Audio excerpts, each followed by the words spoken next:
Wake up with the sun in a steaming cup. Tune into the show where the vibes heat up. The Morning Mac got the flavor, got the glow. Start it right, let your energy flow.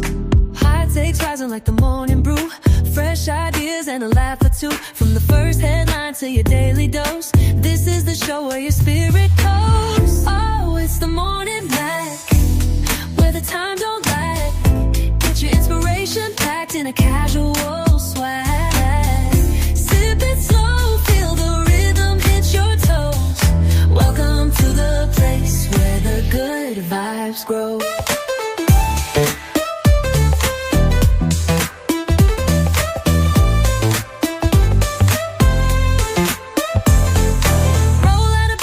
Dreams alive. The Mac got the groove, keeping you in stride. No snooze, just choose to wake up bold. This is your hour, let your story unfold. New ideas with the sunrise spark. Fuel for your fire when the world feels dark. Spinning the tracks of your mental glow. Every listen's a hit on the Morning Mac Show. Oh, it's the Morning Mac, where the time don't lag. Get your inspiration packed in a casual swag.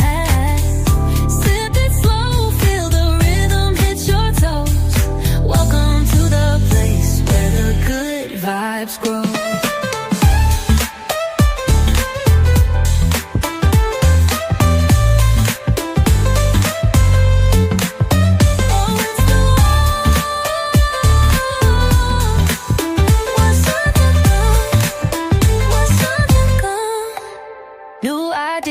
With a sunrise spark, fuel for your fire when the world feels stark. We're spinning the tracks of your mental glow. Every listen's a hit on the Morning Mac Show. Oh, it's the Morning Mac, where the time don't lag. Get your inspiration packed in a casual swag. Sip it slow, feel the rhythm hit your toes. Welcome to the place where the good vibes grow.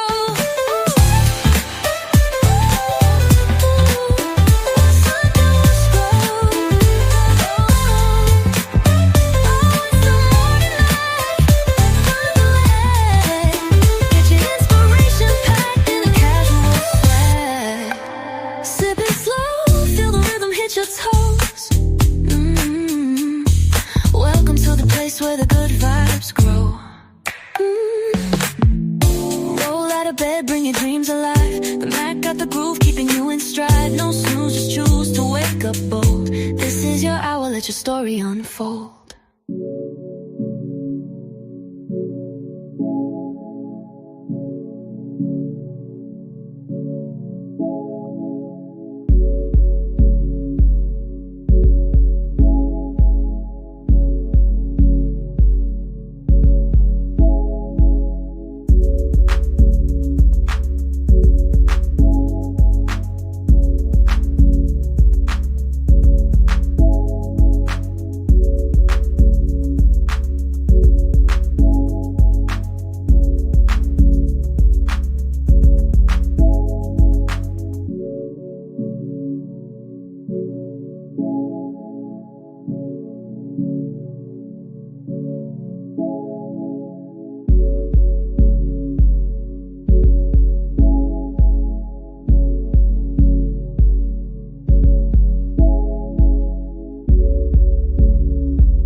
Grand Rising people.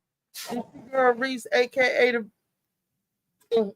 this your girl Reese, aka the best that ever did it. I know y'all wondering why she up there with a mask on and everything. Because I have asthma, I have allergies, and I have breathing issues. And right now they're doing work.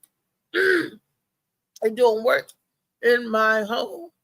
And they're putting out all new patios and stuff, and there's a lot of dust, sawdust, and allergies and stuff from outside because I'm wide open in all the rooms because they're changing out the patio doors. They're doing great work. So if you hear a lot of banging and a lot of stuff, that's the men hard at work this morning.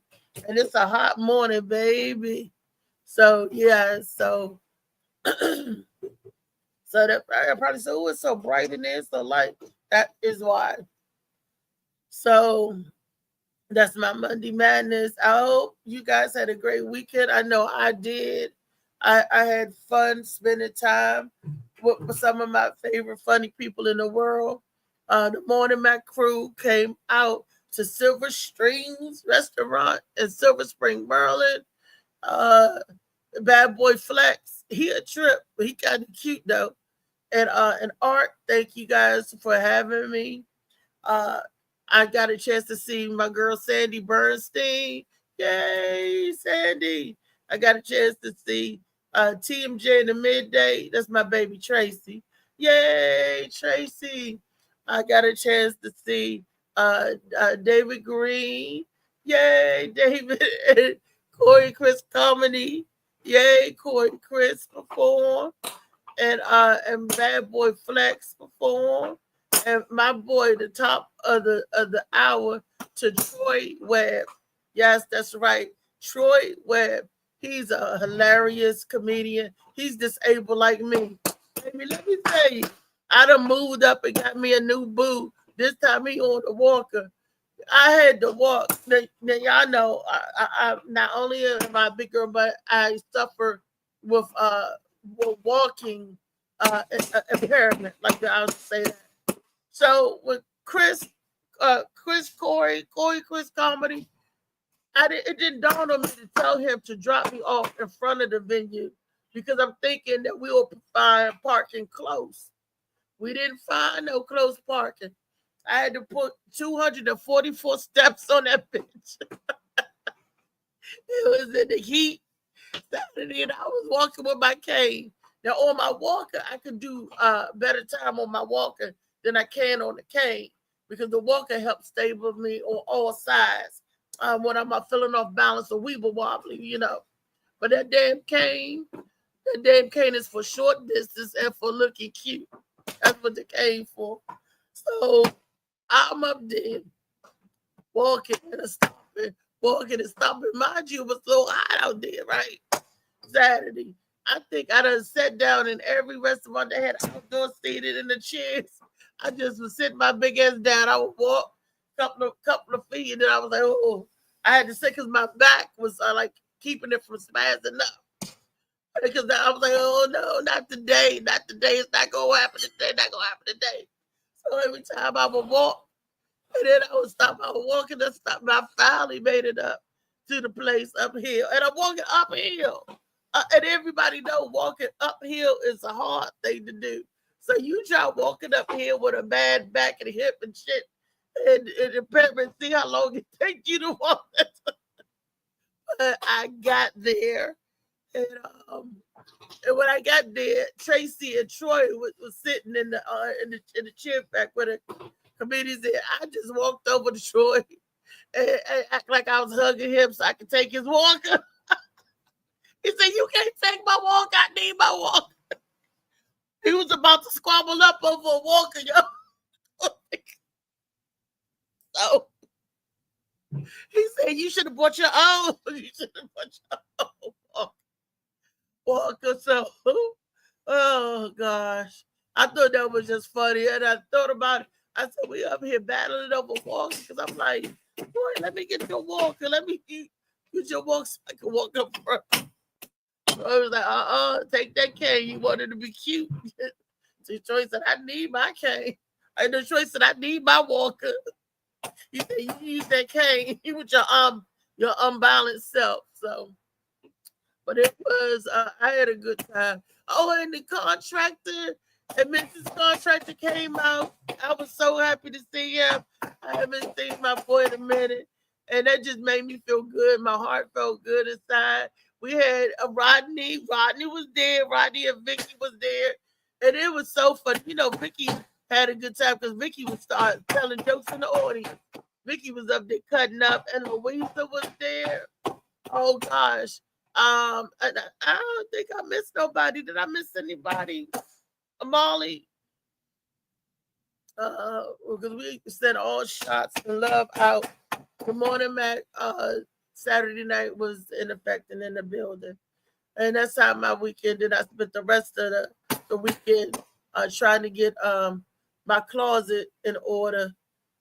I don't know what to do with my closet and the clothes. I'm trying to make space and room, and it's just like I'm at that crossroad, and either I start wearing what's in my closet or get rid of what's in my closet. That's the what we came up with. And Weezy was going through. She was helping me decide what outfits I still can wear and look good and everything. What still looks good and everything.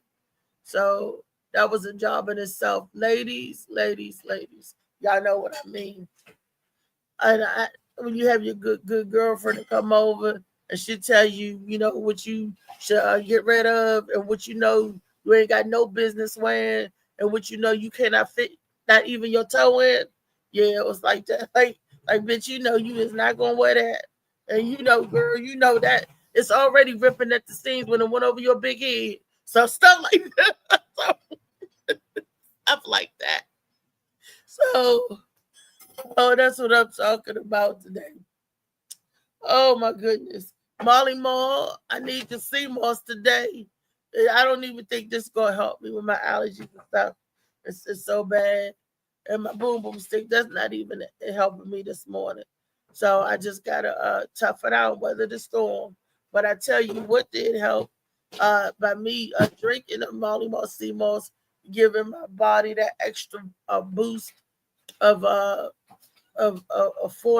fortification. What giving my body give it will help with Molly Moss, CMOS, giving my immune system this extra boost. That's why it's helping me fight off what I'm going with now. Molly Mo, you got some CMOS in your hand.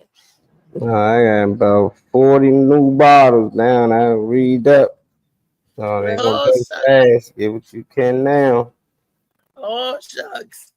You Yeah, said he got so 40 you get about 40 bottles. something. Are Yeah, they the bigger bottles? yeah, big bar, 16 ounces only. Okay, he said he got the 16 ounces only. Yep, yep. What up, Kenneth? We got the Reverend in here. We got Dickie Head ass in here. LA Preston in here. What up, Uncle E in here? What up, Hey, y'all? Grand Rising. Grand Rising. Excuse the noise, but my apartment is under construction. So the studio is under construction right now. That's why my voice is getting ready to go out completely, Molly. Help me, Molly. Help me. Oh my goodness. So you need some hot tea and some more shit. It's because of the sawdust, and the outdoors. It's all hit me because I can feel my chest get tight. Oh shit. Yeah, you got no more CMOS, huh? I got one emergency bottle. One emergency bottle. Well, it sounds like an emergency. Hurry up, Tyree, get that joint. It's hot out there.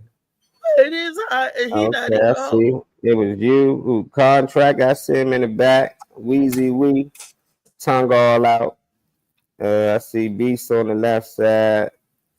My man, Funny Man Green with his 49ers gear on. Yeah, like I had a good time. Anytime I see my family, these are my comedy family. It's a good time. Even the Gwen Factor came out on Saturdays to show love and support. So and Mimi Manning. Shouts out to Mimi Manning. She was up here to do a show. Her and Gwen at a show that night at the Busboys and Poet in Hinesville called the Black Ass Comedy Show. Not 7 Minutes of Blackness. Don't get that mixed up with Anthony Oakes. But the Black Ass Comedy Show. They had a show in Hinesville. So they finished up the show in Hinesville and was able to come on out and show some love and sit in and everything. So Gwen even went up there and blessed them with 5 minutes of comedy. She did a little bit of time on Saturday. So yeah, G Factor. it was nice. And you was scared to get up there, huh? No, Flex wouldn't Yeah. let me up there. That's I Uh-huh. wasn't scared to get up there. He was scared to get up there. I already heard. Let's People in told the him. door frame, and I'll vote the white Okay, I people see don't you, Miss bother Contractor. you. I don't get if it could That's what it looked like. Turns J. move up. Okay, You, I need Vicky, to. and Beast. I need to You move and Vicky. me out of. Am I okay right here? Okay. Thank you. So get out the way. She in the way. Oh no, Flex was like, this is what Flex said. Flex said that he gonna bring me back to do a show.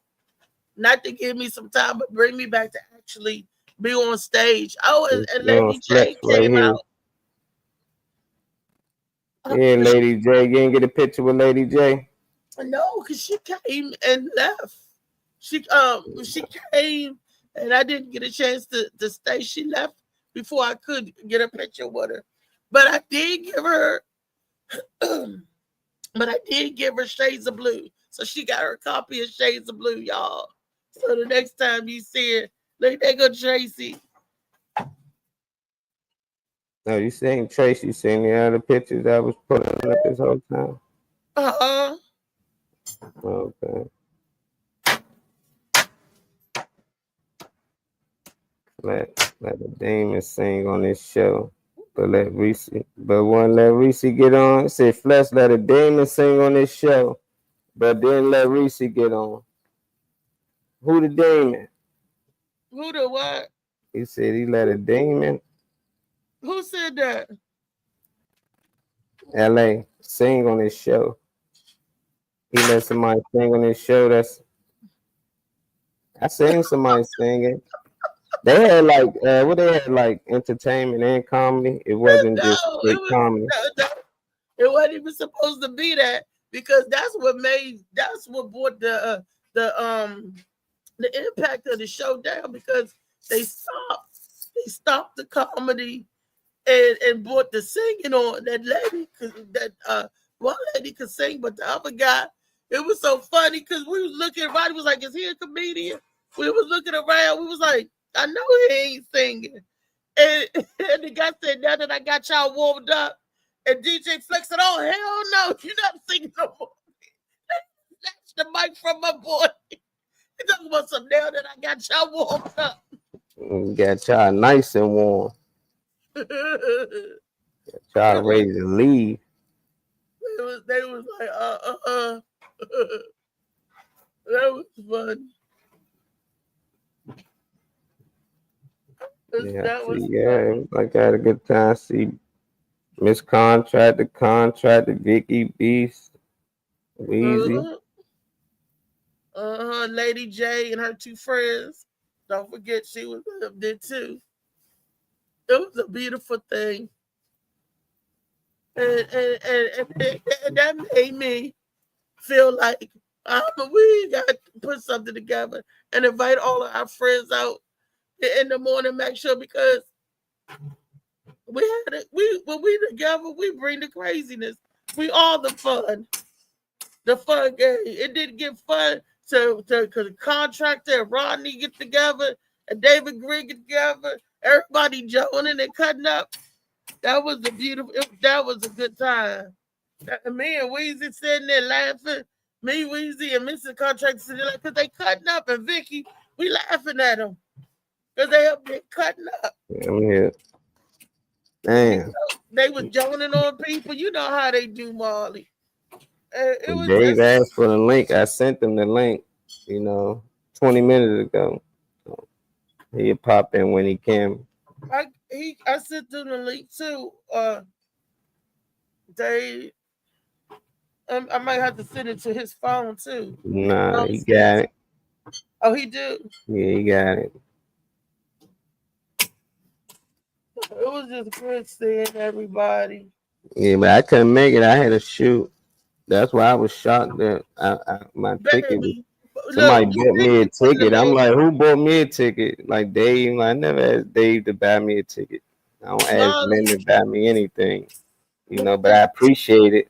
Next time it's good to let me know. Cause I was just saying, no, I don't get my ticket. I just pay when I get there. Cause Dave said he bought my ticket and trade ticket for $10. And since me and Trey didn't show up, they charged them $50. That's the most dumbest shit I ever heard in life. But I just let it go because I was like, can't nobody ever play with me like that. If I buy two $10 tickets to go to the movies and I don't show up, ain't no way the movies calling me and say I owe them 50 now. Because I ain't show up. Like, that shit was dumb. I feel bad for Dave that they played with him like that. But man, last time, never purchase me a ticket. If you do, let me know. Because I wasn't sure if I was able to make it. I had to shoot. And then I got paid to stay for extended time. So I'm not going to lose money to go spend money. So Raven paid me to come shoot the comedy show. I'd have been there, but I didn't get paid to do that. So that was out of my time. So that shit was weird. But I'd be at the next one next week at Contract. The contractor paid me to film his show next week. So I will be there, and Dave is actually performing. Yeah, I'll be at the yacht joint, and Dave actually performing. So I was like, I just catch Dave there. It's gonna be probably the same act anyway. So that's why I was like, the hell, like $50, like the hell. Man, I never get finessed like that. I just never heard of that. And he actually paid the shit. I don't think I would. They charged him $50 because me and Trey ain't show up. And he reserved our seats. That was $10. He paid them $20 for me and Trey seats. But since we ain't show up, they charged them $50. They charged them an extra $30 because we didn't show up.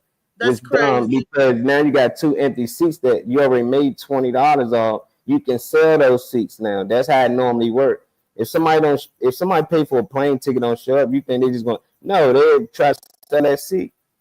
If you for some reason don't show up. That's just how it worked. I just never heard of that. I was like, how did that work? Like, I would even play with Dave like that. And why would Dave even fall for some dumb shit like that? That's the only thing I can get my nephews with that one. Like, that was funny, though. But Dave a good guy, so I know Dave probably want to argue and just want to keep it moving. Right. I couldn't have been me, though. And I hope he don't feel like me and Trey responsible for that shit. I'm like, nigga, no, you dumb. We'll give you $20. I wouldn't mind that. Like, yeah, I'll give you back 10, even though I ain't asked you to do it. But fucking 25, nah, that's on you. That's on you, Dave. I was shocked. I was mad for him. But I'm gonna edit his clips for him though. He sent me a video. So I got Dave's performance from that night. I didn't watch it yet, but I'm gonna edit it up for him and chop it up. Okay. That's what's up. We got a video. Pop good. I just grabbed it. I don't know what. I'm gonna try to get down at the contract. I'm gonna find me a way to get to the wall, to get down on it, because I want to. This is a contractor first show that he's actually producing, and I would love to. I just got to do. Yeah, he literally bought a crowd. Huh? He said it looked like David bought a crowd. Yeah, he bought one. He did. It actually did. Because I think David had sold the most tickets. I think he's the only one that sold the tickets. Oh, he's buying the motherfuckers. Buying tickets. I mean, because he had. I wonder if they charge them extra money for anybody else who might ain't show up. That's crazy. If he'd have purchased a ticket for you and somebody else, Louisa, and y'all ain't show up, they'd have charged them $100. Like, no, you just lose $10 for that ticket if they don't show up. Like, that was so weird. And then they shouldn't have charged Dave nothing. They shouldn't have charged him. As slow as they was, let me tell you, as slow as they was, they lost a whole lot of money on the food because nobody could eat. Could nobody? They had. I think they had the last. I don't know, the last airbender back there moving slow in the kitchen. I don't know. I don't know. But they had to, it was like they was bending the appliances and stuff to try to cook that food. So they had to because Rodney was mad. Rodney ordered burgers or fries, something easy as burgers or fries, chicken wings, and a chicken sandwich, and they never got it. And they placed their order at 8:45. Here it was. Still 11. That's why Uh-oh, Rodney was wrong. mad as shit. Still 11 o'clock. Yeah, how you gonna charge the funniest man in the world $50? Hey, they ain't even play my man's Hey, wait a song, minute. Leo. And he didn't know he didn't do the song. They didn't let him come out to the song or nothing. I was What? mad about that. And Tyree was there, but Tyree left because Tyree said they're not doing the song. That's why we came out. So the unveiling of the Man, he wouldn't even, I want to see him do the worm. That's why I wanted to come out. they wouldn't Come let out. him. I'm trying to tell you. They wouldn't They let him. You know, David didn't get a chance to do David, Man. you know. But let me tell you what he did do, and I love it. I appreciate this. He gave the Morning Mac show a shout out. Yes, he did. And he was like, in the Morning Mac show in the house, and I started clapping. I was like, yeah, in the back. I was screaming like, yeah, the Morning Mac show. And Detroit was like, y'all be having fun. Comedian Troy Webb, I invited him to the show. He was funny. That's my other disabled brother, like I said. Disabled brother. Troy, we got, you'll see when he come on in. Troy had me cracking up. Yeah, it's all right. We're going to make it better this week. They lost money on the show, used they to recoup some of that money. That's fucked up. Yeah, that's all it was. They had a nice crowd in there. If they lost money, they need to do something with the kitchen. Because they lost money with drinks and food because everybody wanted drinks and food. Couldn't nobody get none because they were slow as fucking molasses. Yeah, it need a little help in there, that's all. Yeah. It looked nice in there. Look, I started to bring my air fryer. Look, Marley, me and we said if I would have bought the air fryer and the refrigerator, and look, and they had an electrical outlet on the table right outside. Molly, we could have made some money. I'm like, roll up with the fryer, Molly. Come on, Molly, roll up. Yeah, that's a deep fry. Got the deep fry. They couldn't get no drinks either. They'd have been fucking that steam sauce up. That's why you keep it simple at those shows. Wings, fries, little shit like that. But it's a restaurant. See, the silver string is and that's why I didn't understand for y'all to be a restaurant with your wait staff at. They probably weren't looking to make no money that night. But the night that we went over there, that Saturday night that we went over there after I did the show at the Black Box Theater, it was like that too. It took us like an hour to get our food. Me and Melvin almost perished. I said, how long do it take for them to cut up some damn celery and carrots? It was like, what the fuck? Let's get to the video. See what this one about. That in Japan, some farmers protect their corn without using any chemical pesticides at all. Their method is both clever and eco-friendly. They simply let chickens roam freely through the cornfields. Before the corn matures, the chickens eat up all the harmful insects, acting as natural pest control. Plus, they lay eggs while they're at it. Talk about a win-win. When harvest time approaches, the farmers move the chickens and collect the eggs, then begin harvesting the corn. But it doesn't stop there. The leftover corn stalks aren't wasted. Farmers gather them up, shred them with machines, and then bury the mulch in onion fields. Oh, wow. Over time, the organic matter breaks down and turns into rich natural fertilizer for the next onion crop. The entire process uses little to no chemical additives. It protects the soil, boosts crop quality, and shows how Japanese farmers work in harmony with nature. It's a smart, sustainable way to farm, both green and efficient. Now, how about that? How come we never thought of that?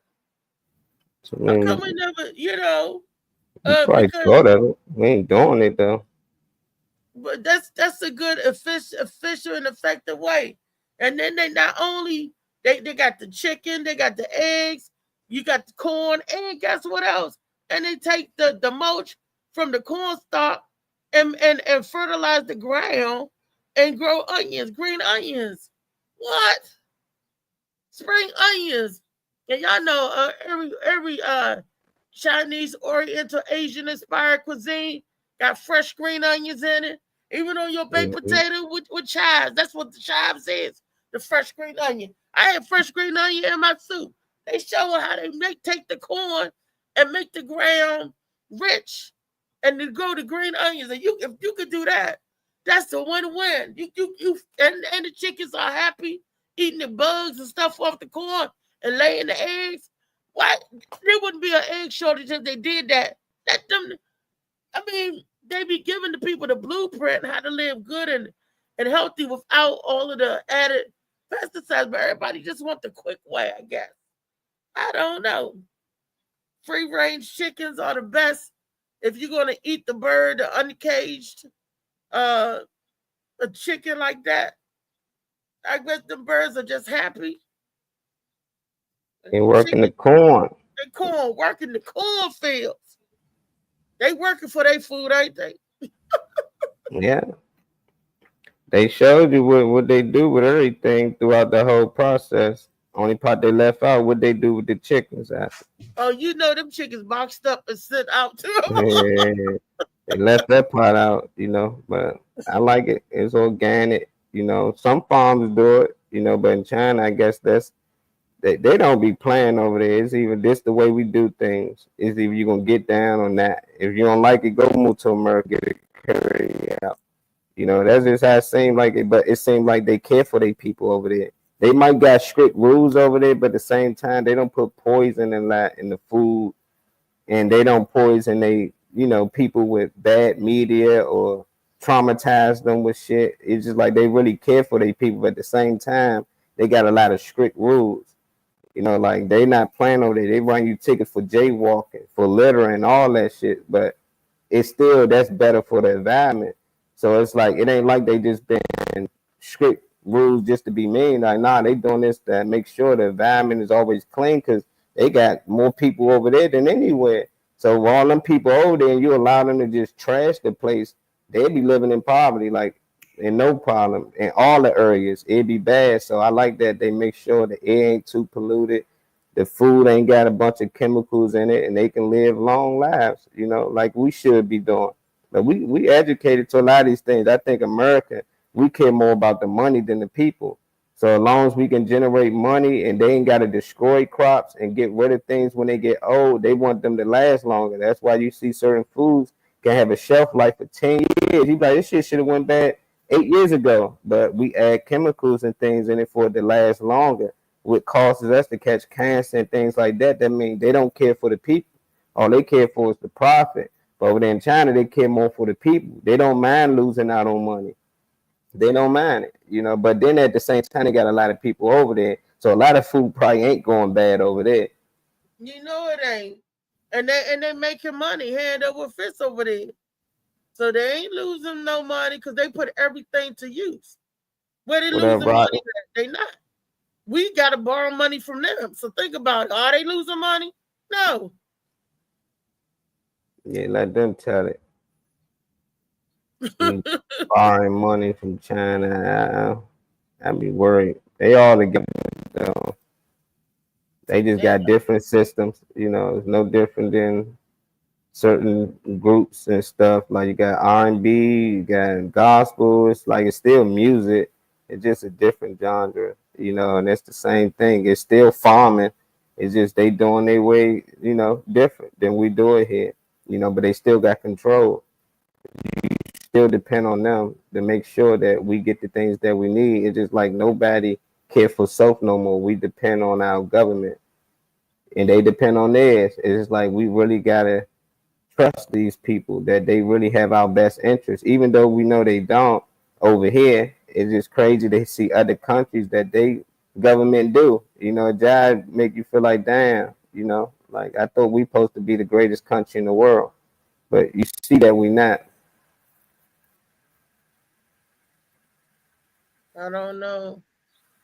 I don't know what to say about that. There ain't nothing to say, I always say this though. I didn't make this world. I'm just trying to survive in it. Just make it a little better. My section, my area, my friends. I do what I can do to make the people around me a little more. Give them love. Give them just, and give them food for thought. That's all I could do. That's all we could do, right? Yeah, Rodney said he making his way here. He said, "What's good, family? I'm trying to make my way there." Did you go back to get your food, Rodney? Did he go back and get his food? Is it ready yet? Say food. It's food because it sure up wasn't ready when we left. Good. Yeah, Rodney, because you wait to eat when you go to the shows. That's why I was just laughing at him. His food probably still ain't ready. You know that it's just like Carol Burnett show, and it was this character named Mr. Tuttles, and he walked on slow. He was an old man. He go, all right. He was walking on slow. That's who they must have had in the kitchen cooking. One chicken wing at a time. Oh, hell no. And Weezy stole somebody's food. Weezy know that what her fries. Weezy said she went up to the bar to order the food. She saw the line. She said that lady came out the kitchen with the 2 order fries. Weezy said, right here, right here. Weezy said, I took the fries. I was hungry. Weezy was hijacking fries. It was, it's bad when you had the Phoenix cutting through, busting the line. Yeah, Rodney said, nah. He said, they still not ready. He called this morning. He should have did like Weezy. Went up to the bar and stole somebody's food. They grabbed somebody's shit. Weezy said the girl made her wait for she took the order. She finally took it. Weezy said that girl came through the kitchen with 2 orders of fries. Weezy know she had ordered 2 orders of fries. Mm-hmm. When the girl said 2 orders of fries, he said, right here. This one said, didn't give her a chance. Weezy was like, Weezy said she was waiting for her to come out the door. Because Tracy was like, he ordered fries and he never got them. Tracy was like, how Weezy get fries? She just got here. She get fries. Weezy ain't playing. Came back to get the Tracy. Weezy must grew up with siblings. That's how it worked. You better get it. Yeah, Weezy was the oldest. You know how to look. Weezy knew how to finesse. Weezy was like, okay, they ain't gonna do this. And Tracy just waiting. He was like, Weezy, I'm hungry. He's hungry. And he said, Weezy got fries. How she get fries? Look, I think Weezy went back there in the kitchen and knew the chef. Weezy back there cooking her own fries. You're like, they did definitely need help. So I hope next time they throw something at that place, they will have a better wait staff and have the help so they see the people that come in, because that's a deterrent too. When you go out, you want to have a good time, you want to eat and drink, and because they make you pay for your food before you get your food, it's important. Well, where they do that at too, I guess a lot of people, they probably get your money because then they know you ain't going to leave or whatever. Because if you waited that long, sometimes your food come, you be like, never mind, I don't want it. But if you pay for it first, I guess they try to seal the deal. But I ain't never been to a restaurant where they made you pay first, not unless it was a buffet. And they made you pay first. We do that on the south side mostly. Curry out, like they not giving you better put your pay, they give you a change, you better wait for your food. You leave off, that's your ass, But yeah, but this is a restaurant, Molly. A restaurant, I never in my life had, I was about to say a restaurant, I never in my life recall ever paying before I got my food. Maybe at a bar, buffet. Like at a bar, I think I might pay for, but that's just because I asked to pay for it now. They was like, you ain't have to pay right now. And I was like, nah, I'd rather pay for it now because I'm about to step out now. But right, because they want you to run up a tab. It's like, nah, you running me up. You say the dress Vegas had on, I would have made her fries too. Oh, would you Right. say? Yeah. Said the dress Venus had on, I would have made her fries too. Well, would you have made that guy in the zebra dress fries too? Because he was waiting for something too. The guy in the zebra. I told them there was a guy in the zebra dress. I didn't know. Rodney pointed it out to me. Vicky and Rodney was joning on the people. You know, because I couldn't see shit, right? So Rodney was like right there, and I couldn't see the guy. Then when the guy got up and walked by, look, I just bust out laughing. I'm like, oh, that's who they talking about. And Mimi was like, huh? I said, nothing. That's okay. I said, somebody pointed something out to me and I just seen it. Mimi was like, because I just started busting out laughing. Because there I got the joke. I was like, oh, wow. Look, man, my bad. I said I missed all the good action. There was almost an altercation outside. We heard the people outside. But we was like, what is going on outside? So, and they made the zebra dress come back inside. The zebra dress was causing a ruckus. To the zebra dress. That was not a restaurant. They only had 2 people working at Thai place, 1 cook. Oh, hell yeah, that's crazy. They that must was have given everybody brother. else. Either they That called, was brother, leave him alone. either they called in sick, or they called out. I don't know, but that is a full place, and I don't Yeah. know where the rest of the staff was That's at. what a lot of them do. That like when I used to throw events, it's people who work there at the club or the restaurant. If they would choose to not to work on my event night, you know, they'd be like, how much you paying? They might get like 150, 200 a night. I'm like, shit, I can't give you that. I can give you 125 or something, trying to negotiate. Some of them would do it, but most of the staff be like, nah, we ain't. They don't expect to get tips. They don't know how the show might go, so they be like, nah, I'm good. So you'll be short staffed, but that's when you hire outsource, you know, people you know. Like Reese, Right. can you do the door? Can such and such do this? Can hey, who you know anybody that cook? You know, that's how you make money. But they seem like they depended a lot on the restaurant, and a lot of people decided to say they're not coming because they ain't probably expect the crowd, and it was a crowd. What Bad Boy Flex did the door himself, and he greeted everybody that came in. I like that. I like that part. But that also was pulling him every which way. Because he's on the mic, he's with the can't do DJ, that. he's at the door. And then Art, him and Art, you know, if they had other people, like you said, hire somebody at the door, then that would leave freedom up. Yeah, I bet you when Beast went to the Kendrick Lamar joint, Kendrick ain't meet them at the door. You know what I'm saying? He getting prepared to perform. Everybody got a job. You got to stop being cheap and hire some help. You can't get all the money. Some people do that. I can do that. I ain't about to pay somebody to do that when I can do it. I ain't about to pay somebody. Nah, pay people. If you ain't got to come out at the end with all the money, you can make it just a couple of $100 as long as you had a successful show and you didn't lose. But a lot of people be trying to get rich off the show to end up losing all together because you ain't have enough help. If you had help, people probably would never left. Because as long as you eating and drinking, you can care less if somebody ain't funny because you know the next person might be funny. But when you hungry and they not funny, you know, you like, shit, you can find somewhere else to go. But he should learn from it. Look, that's why Lady J and her 2 friends left. She's, you know, so they was hungry and they had to get up out of there. And they were serving food there, but I guess it was just taking too long. And then like it was Dave's show. He was just on the show. Yeah, I could have did the door. You right, but look, Josh being funny. See, that's the thing when you got a village, when you helping, and when you call your friends in, you got to call in the people that you trust.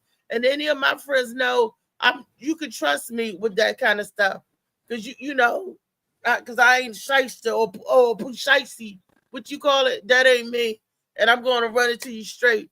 This come in the door. This is what it is. So yeah, you really could have trusted me. Shit, Molly would trust me at the door. That when Molly did his event, he was short a man. What we do, because we're a team, we're a village. Molly was like, hey, yo, I'm short. And I was like, say less. My Say little less, brother gonna man. work the door. As I was like, hey, I know my little brother, he ain't gonna take from me. You know, I've been with him since I've been young. We 3 years apart. I had my boy G that, like this my best friend. He a comedian, he can host. Da, da, da. That nigga ain't show up, you know.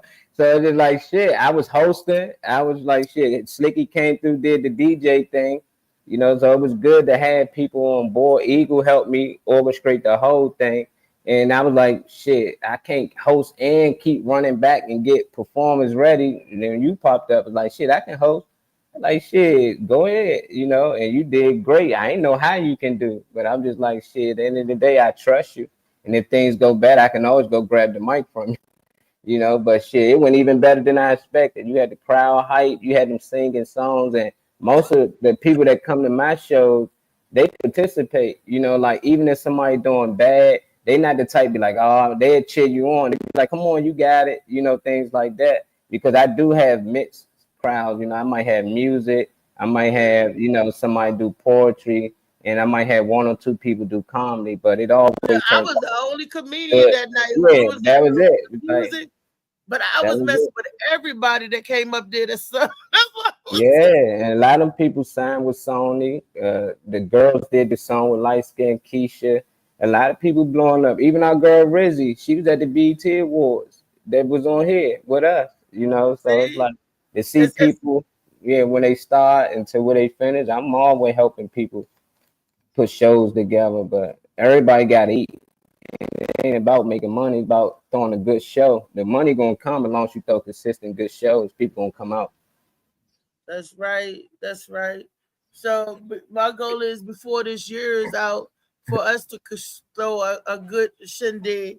I'm not sure when it would be, and when I mean us, I want Josh, LA Josh podcast in it. I want Beast Mentality. I want them to come out, show love. I want everybody to, you know, we're going through something for the village because we all bang together. We all network together. We all work together. So why can't we all enjoy each other together? Why can't we all get together and party together or whatever, or throw something? We throw it. Y'all come out and support. Bring the people. Bring the crowd. Look, make a move. We got to move the crowd. So if we always doing that, and Josh, come on, get on up here for raw note. Look, Josh keeps saying, if I build it, he will come. If you build it, we will come. Him and Shout.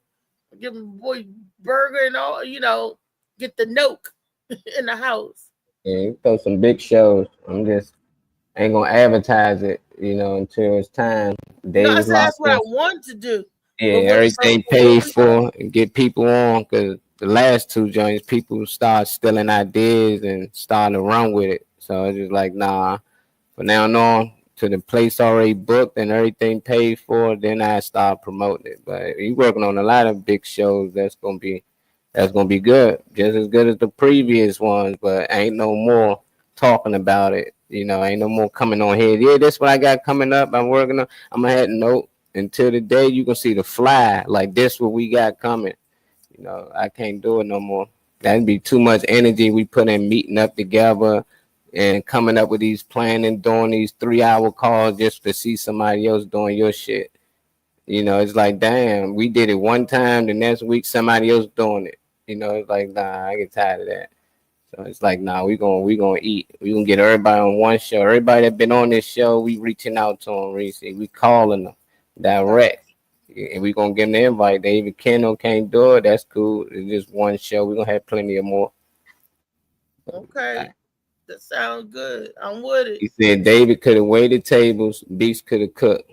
And they said You that. know what? But for real, because those are our extras, field of specialties. Yeah. I just want to say, well, breaking news: sleeper sales popping up across the U.S. Sleeper sales. See what he's talking about. All right. So it looks like we're going to war. Last night, the leader of Al Qaeda came out and made a statement stating that he's going to activate all of the sleeper cells across the world. The leader of Al Qaeda came out and stated that every able-bodied Muslim should be ready to go to war. CIA targeter Sarah Adams stated that there are 1,000 sleeper cells across the country. If they activate, there will be so much chaos going on in each different major city that they won't be able to keep up with it. And what does that mean? That leaves it into standard citizens' hands. So be aware, be cognizant. Now, last year, they captured at the border an individual, and he stated that you don't know who I am right now, but you will soon. And the internet did its thing, and they figured out that this guy was one of the leaders of Al Qaeda. So these guys are here, they're aware, they've activated, and now average citizens need to keep their eyes open. All right. Peace, love, and light. Lockdown Universe out. Now, I'm going to jump on because this video made me mad, Monday Madness. And let me tell you why it made me mad. This video is to promote fear into us because we already keep our head on the swivel. Okay, we do that anyway. But then for you to say, oh, if we in war, we in war. Oh, but there's 1,000 sleeper cells. He said 8,000. Like 1,000 sleeper cells throughout the U.S. or whatever. You got 1,000 versus billions and billions of people. We got billions here. B with a billion. B, and look at the difference. Would you rather have $8,000 or $1 billion? It's that we got all these people here. And they're going to start vetting and doing that. They should have already done that. And how did these people get here? They should have already been checking the boards and doing everything. But you want to try to now all of a sudden put fear in us in our heart. I ain't scared. And then to Al Qaeda, I hope you get your intended target and leave us civilians alone. Okay, I don't have no bomb. I didn't drop nothing on you or your people. Okay, so won't you go after the real bullies and leave the people alone? But it makes me mad because there's always casualties. The people, the innocent, always suffer for the idiots. The idiots don't get touched, but the other people do. Go on up there where they make the laws at where they press the go button at. Don't mess with us. Yeah, that shit dumb. All that shit dumb. But I think they all working together. This how you keep your citizens in control. You put fear in them. You had them side, they citizens worried, and our citizens worried. But at the end of the day, they're gonna come up with some type of peace treaty and make things work.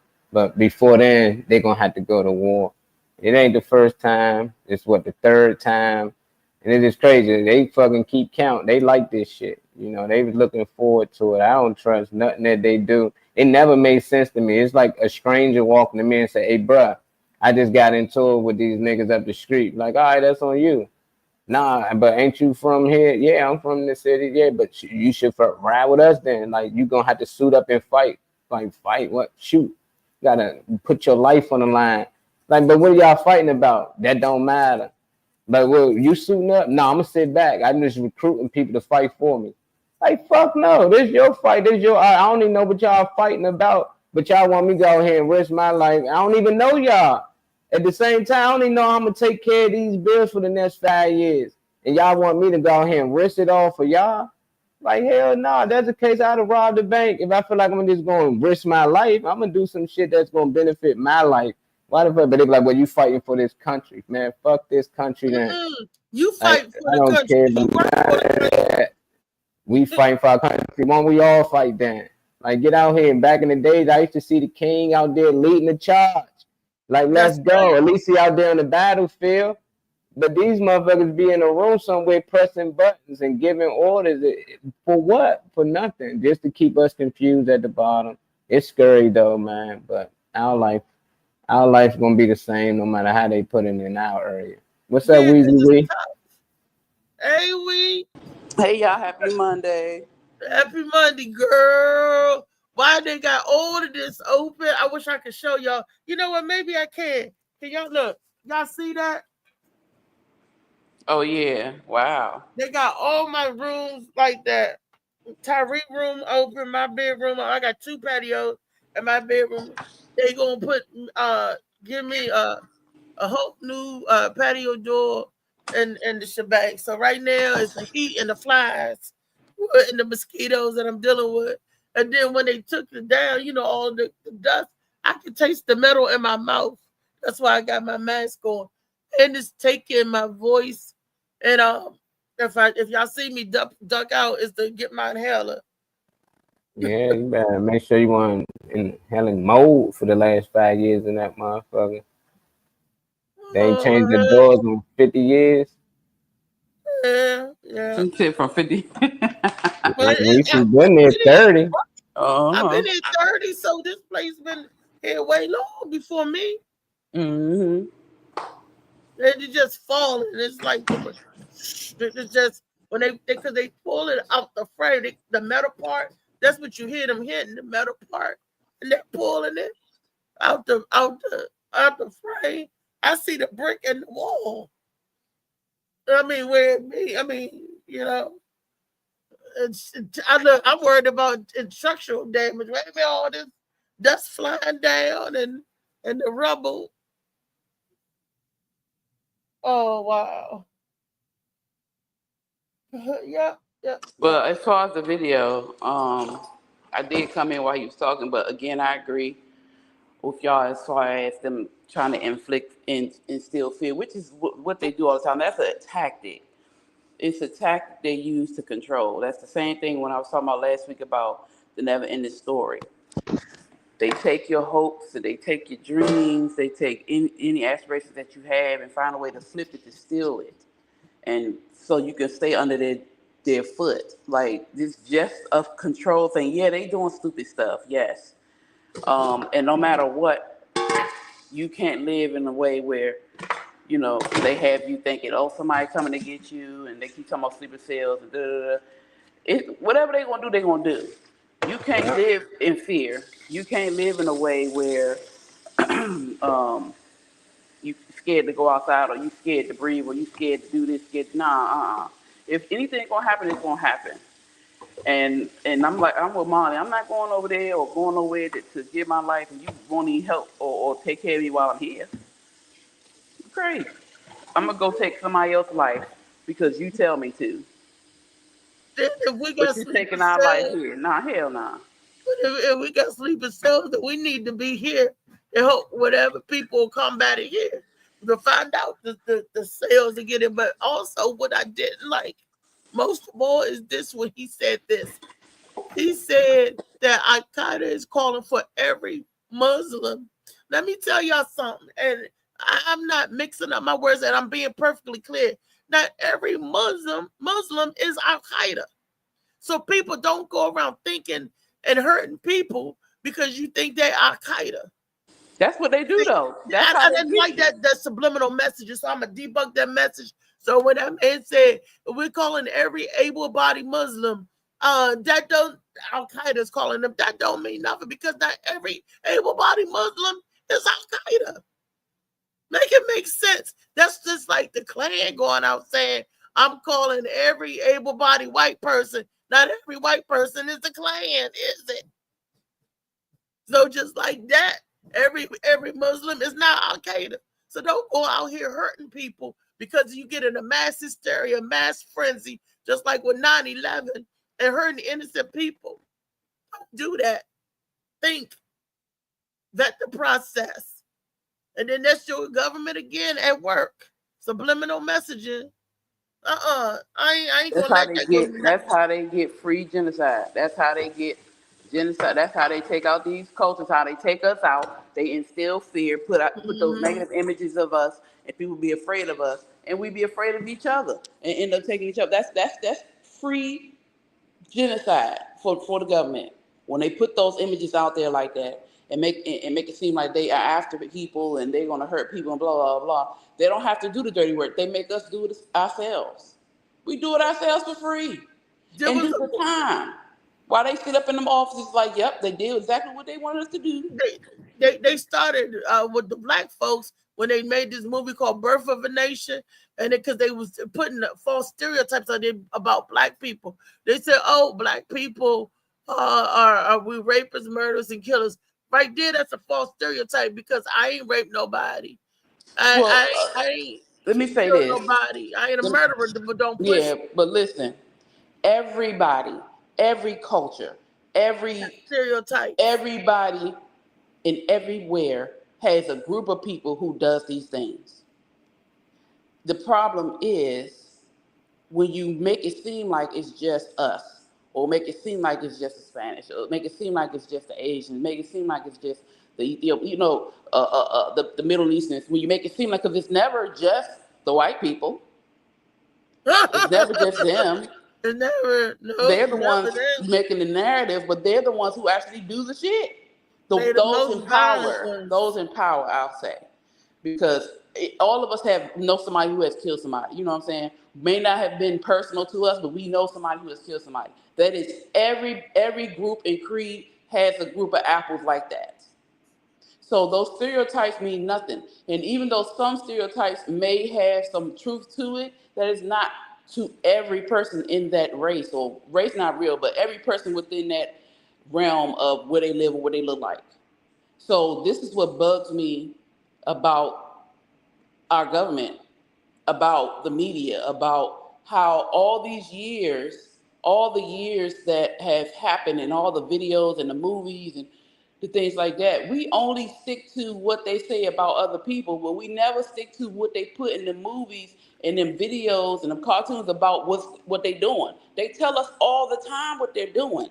They show us all the time what they're about to do.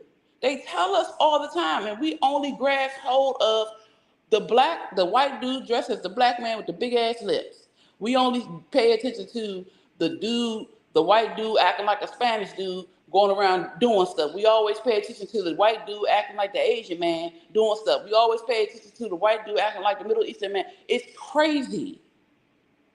We gotta ignore those things and pay attention to what they're actually saying, because if we pay attention to the news, or even the news full of shit too, but you can get information. But we pay attention to these movies, these commercials, these cartoons, newspaper, the media. If we pay attention, they are telling us what they're going to do.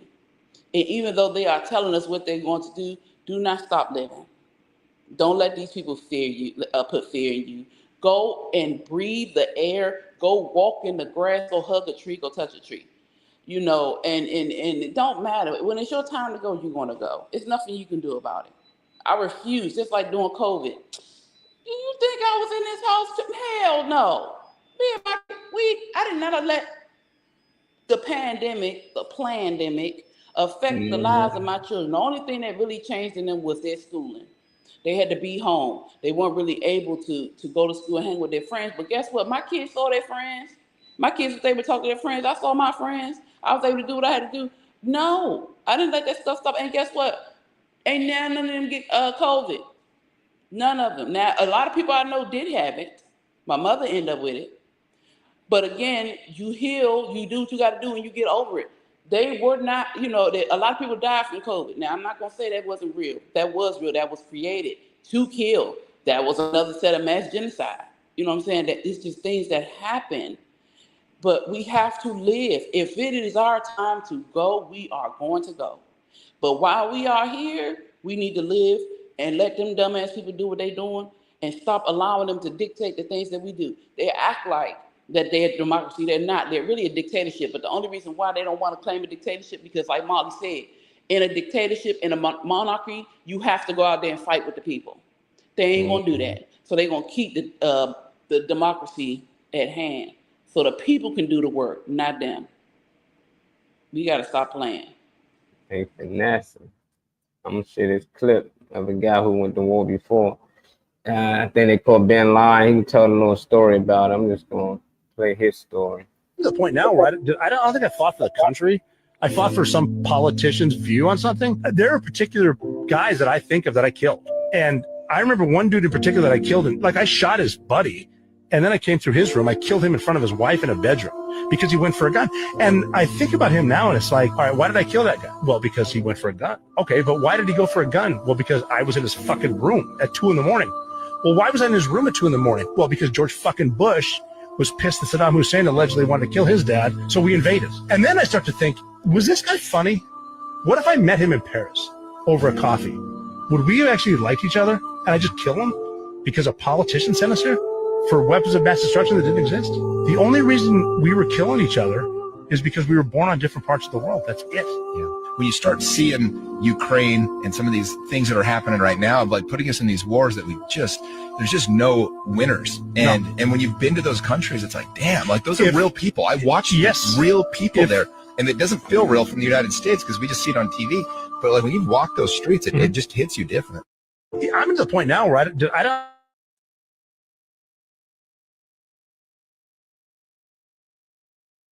I'm just like, Mm-hmm. when are we gonna? When are we gonna wake up? I believe in the military for protecting the people. I don't believe our military should be missionaries. Meaning you send them to any country you want to destroy.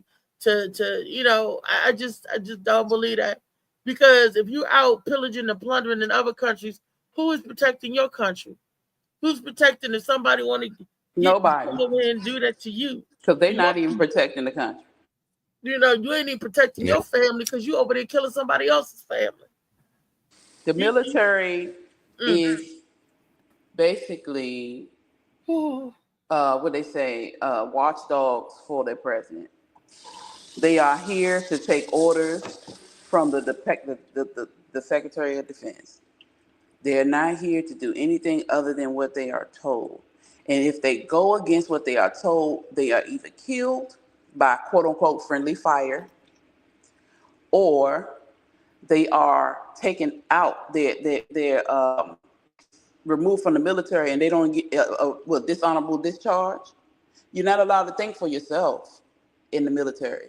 You have to follow what they say. If you feel like what they're doing is wrong, you are now the enemy. It's crazy. It's crazy. It's a game. It's just like no different than a street. Gotta follow orders. Gotta follow orders. That's you don't have a healthy choice. It's either you do or you die. That's your choice. You do or you die. Or you're not gonna do it, then okay. Yeah, it's probably worse than a street gang. It's like if you can find a way to get out, you can get out. You can move to another city. You can move away from it. But with them, you go to jail. Ali went to jail because he didn't want to go fight. He didn't feel like he should kill people that he don't know. Another thing too, in the military, we're supposed to be brothers. They do the same mess in the military that they do out here on the streets. They will treat you like crap because you're black or Spanish or whatever. They will treat you like crazy. Now they're not all of them. Of course, they have, like us, we love, and people go get together in there, but there are also assholes. There are also racist people in there. There are also those who believe the hype and will treat you all types of ways just because of what they see on TV. So you're not protected in the military either. Not 100%. No. I heard a man was telling a story when he was over there in Normandy. I think that's Normandy when they stormed the beach. When they was fighting Hitler in the World War, was it either the first one or the second one? Well, he said because they didn't want black people fighting in there until they had to come in there, So he said that when the white boys was mad that the black people was in their company, in their troop, he said that they was getting shot at from the white boys from behind. He said that they got to watch out from the enemy, so-called enemy in front of them, and got to watch out for their own members or their own platoon shooting them from behind. They would have called that friendly fire. And what kind of mess is that? And he said so many of his friends didn't make it out, and so many people died from friendly fire. Just as many, I don't know if it was just as many as the war, but that was his point, because he was a black man in the white man's army or our government military. He was a target front and back. And the people that was, that's you eating and you sleep with these people, and then you get in combat, then they shoot you. Well, back then they didn't even eat and sleep together. They had separate areas. Yeah, that's true. My uncle went to Vietnam. He was in the army. They had separate things, even at that time. There was no us together. Now, when they got together, it was still some hatred, some things now, then. But at that time, nah, it wasn't no mixing. They weren't together. And And they then, acted like they weren't together too. and I then they want to know put the how you call somebody propaganda. killing you on your own team friendly fire. You just killed me. Why is they friendly? It don't make sense. You got the people, the country you invaded, and they thinking you're animals, and you got the people that you fighting what thinking you're animals. And it's just like you just blessed if you make it back. And I just think that how many people didn't. And that's war ain't never been good for nobody but the rich because war has made them. Mm-hmm. War ain't for real people. War, but ain't no rich people fighting no war. Ain't no rich Heck people. no. If you took all the rich people, say it's all got to be all of your children, all of your uncles, your nieces and nephews, your children out there on the line. Let's see how many wars they be willing to start. Girl, none. They If the pull every political, last one of them. if the people that's sending people to war, let's start with your family first. How about that? It wouldn't be No, make them war. go on the front line like the Kings got to do.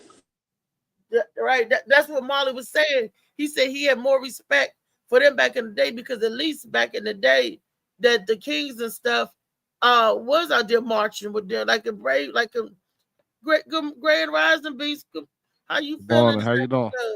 Top of the afternoon to you, boo. I'm good. I'm good. Just had to rip and run for work before I could get on here on my supposed day off. That's shit. good. But you know how it is. Just gotta do what you gotta do. You gotta go to war. You gotta go to war. What up, JB? What's good? I'm sorry I missed what y'all was talking about. I had, just picked up my dog, got his hair cut. Okay. Shit. Pepper cut. ready. Yep, he's happy. We was talking about the war and the military, and me and Louisa was saying we was in agreement that if our government and our politicians put their family up on the front line first, it wouldn't be all these wars going on. But this war ain't gonna be no ground troop war though. It ain't like we're gonna have like I was talking to somebody the other day, and they was like, "Oh, they're gonna reinstate the draft and all that." They're not doing They've none been of that shit. doing that. But the thing is, it's not gonna be a ground war anymore. They're not, now it's drones. Now it's gonna be technological. They're gonna go after our banks, our communication systems, stuff like that. It ain't gonna be like we ain't got to worry about no 100,000 troops storming New York or nothing like that. You know what I'm saying?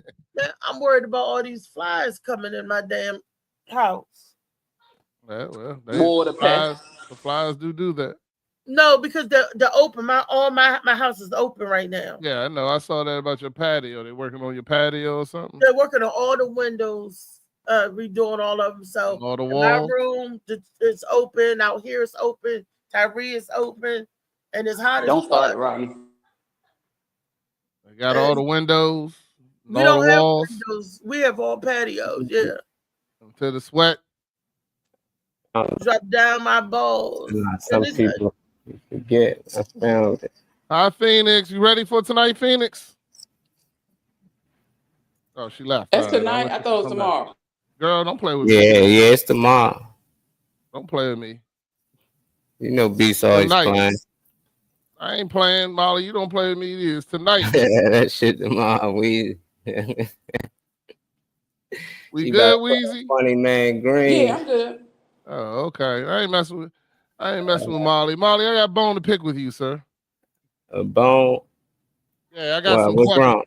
Can I take over a little segment real quick, Althea? Which you get ready to mess with my producer? I ain't messing with your producer about nothing. I'm gonna ask some questions. I got questions. This is simple questions. I'm trying to figure out. I'm trying to figure out do the streets still got rules or is the rules no more applicable? Like when I came got rules. Huh? Yeah, they got rules, y'all. The streets got rules, right? Yeah. Because like when I came up in the streets, You know, if a person got beef, then they got beef. You don't involve the children. You don't go after nobody else. You don't go after people's jobs. You don't go after. You don't send lawsuits. You don't call the police. You know what I'm saying? Like the streets.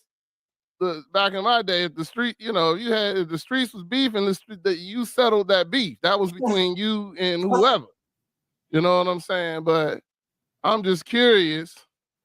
If I'm still playing by the rules and these young kids today don't abide by, don't got the street rules no more, or do they still not apply? That's what I'm curious about. Yeah, they still apply, but it got to be street. Y'all, I don't know. I ain't never known y'all for doing any street shit on here. Ain't nobody fighting, no pulling up, sliding, shooting at each other, nothing, just talking back and forth. So y'all beef a little different. I don't know how it work over the internet. This cipher beef. Whoever you beef with, you ain't beefing nobody in real life in person. So you talking about cyber beef. Street beef still the same. I pull up on you, I know where you be and hang, and I'm gonna get you. And you do the same for me. But cyber beefing, internet beef, y'all don't even know each other for real. So y'all gonna find ways to just be irritating to each other, find ways to fuck with each other. So I don't know how that beef go. I never really internet beef with people before. I just block it. No, I don't got no beef with no one, brother. I'm just asking questions. I'm asking street questions. I ain't talking. I'm just curious. Yeah, I thought you probably in the street. I ain't know. I thought you was talking about something else that's outside the streets. You know, I just didn't know. I'm just saying y'all kept posting like your location. I'm like, nobody only can see your location is the people friends with you. So ain't no point in posting that because the person you want to see it won't ever see it. Well, if you tag the person who is friends with them, they still won't see it. It just say do not. No, it just says block. Like that person, you can't see it. So that's why. No, if your page public, they can see it. Nah, not if you block and you ain't friends. That's like if I can't tag a person I'm not friends with. Like we not friends. I can tag her. No, but if I tag. So, like for instance, I'm just asking the question, just making sure. Yeah, that's how it works. So for instance, if I tag you in a post, don't it go on your page? If you friends with me, yeah, they won't allow you to tag. Yeah, but my friends won't see it. Only my friends that will see it is the ones you friends with, or that you allow to see it. But yeah, they possibly can if it's just open. If your page open. My page open. My page public. Yeah. But if I would have to repost it, I would have to repost. You would have to repost in order for them to see it. Yeah. All right, my bad. And I had that confused. I thought it was. Well, either way, just in case they can still look on my. If they looking for me, then I would assume they would look on my page if they looking for me, though, right? Ain't nobody looking for you. Crazy ass. Only person looking for you is that waiter with your cheeseburger fries and your chicken. Chicken wings. Hey, I'm still missing the chicken sandwich, chicken wings, and a burger. All three. That's the shit. That's the only thing you should have is in that burger. Hey, could have made some money up there, Ree. Hell yeah, you could have made some money up there. Shit, I would have drunk me about 5-6 sea mosses waiting for that food. Did you get your money back? Huh? You got your money back? I got part of my money back, yeah.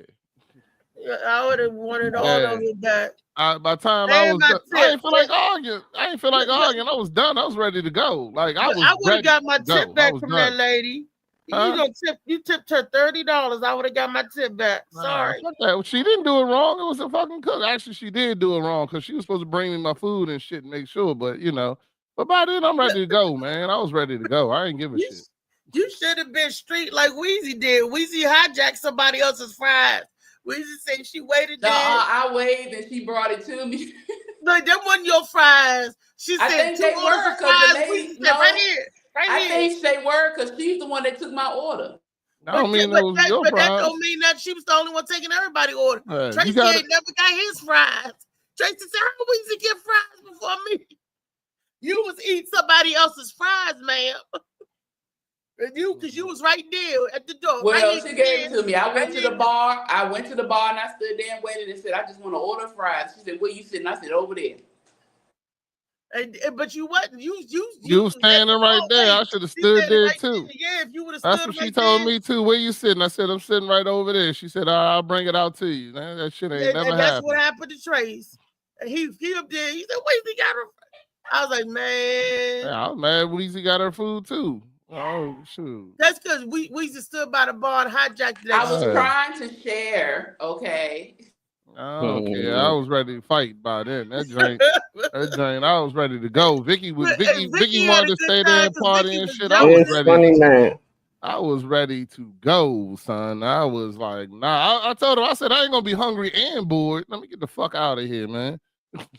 Vicky had me cracking up because me and Vicky was laughing. She was joking on people. I said, ooh, we was cracking it. But the girls had a good time. We laughing and looking and everything. And I don't never hear Vicky cracking on people. Vicky always like, hey, but Vicky was cracking jokes. I'm like, damn, Vicky, they should have gave you the mic. You could have went up there, Vicky. Oh, Vicky is the legendary heckler. I had to tell her not to heckle. This is David Green's event. We ain't want to. I had to warn her about heckling because she'll heckle the fuck out of people. Look, I heard y'all just saying something. I was like, that sound like Rodney voice. Hey. I was telling Shay, I said, that sound like Rodney voice. I'm saying something. I was saying something about my damn food. I was saying something about my food. Hey, I was still mad. I ain't getting no food. No, Rodney had me cracking up the faces he was making at the table. No, when that guy got up there and sing foreplay. I was ready to get the fuck. Oh yeah, that was when I was really done. I was like, nah, we gotta get the fuck out of here. Was like, who is this part of the jokes? I was like, yo, they had like, people singing and shit. Like, I need to get the fuck out of here. I forgot what that chick sung, and I was like, nah, I'm ready to go. The dude, the shim that went up there, the whatever, I don't even know what they was, man. I was ready to go. That joint was done. I was like, yo, if Vicky wasn't there, I would have left right after David Funny Man Green. I wouldn't even have saw Gwen. I wouldn't even have saw her. I would have been gone. Like, yo, I ain't get my food, none of that. You know what I'm saying? Yo. Yeah, I would have definitely been out of it. Did you see Lady J? She was in the house. Lady J. Yeah, she did come up. A couple of friends. She's I just want to say hi. She was like, I'm Thea. I came here to laugh, and this not doing it. I said, oh, it definitely wasn't. Oh, I'm sorry. I ain't gonna lie. Miss what's her name? Something Bernstein or whatever. She was like the funniest person there. Sandy Bernstein. The funniest was Sandy's funny, but the funniest one was my boy Troy Webb, my other handicap. Ooh.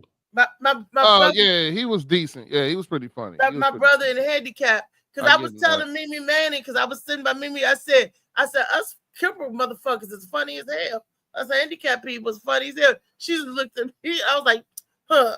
I had my placard right here in my chest. Say it with your chest. By the time he got up there, I was really done because that was when I was really hungry. And them niggas still ain't get my goddamn. That's when Weezy was scarfing down fries like they was the best thing on earth.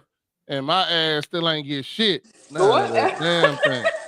You know what I'm saying? So by then I was livid. I was like, yo, I came there for some comedy and some good time. My special guest didn't show up. I thought she was going to come through. She didn't come through.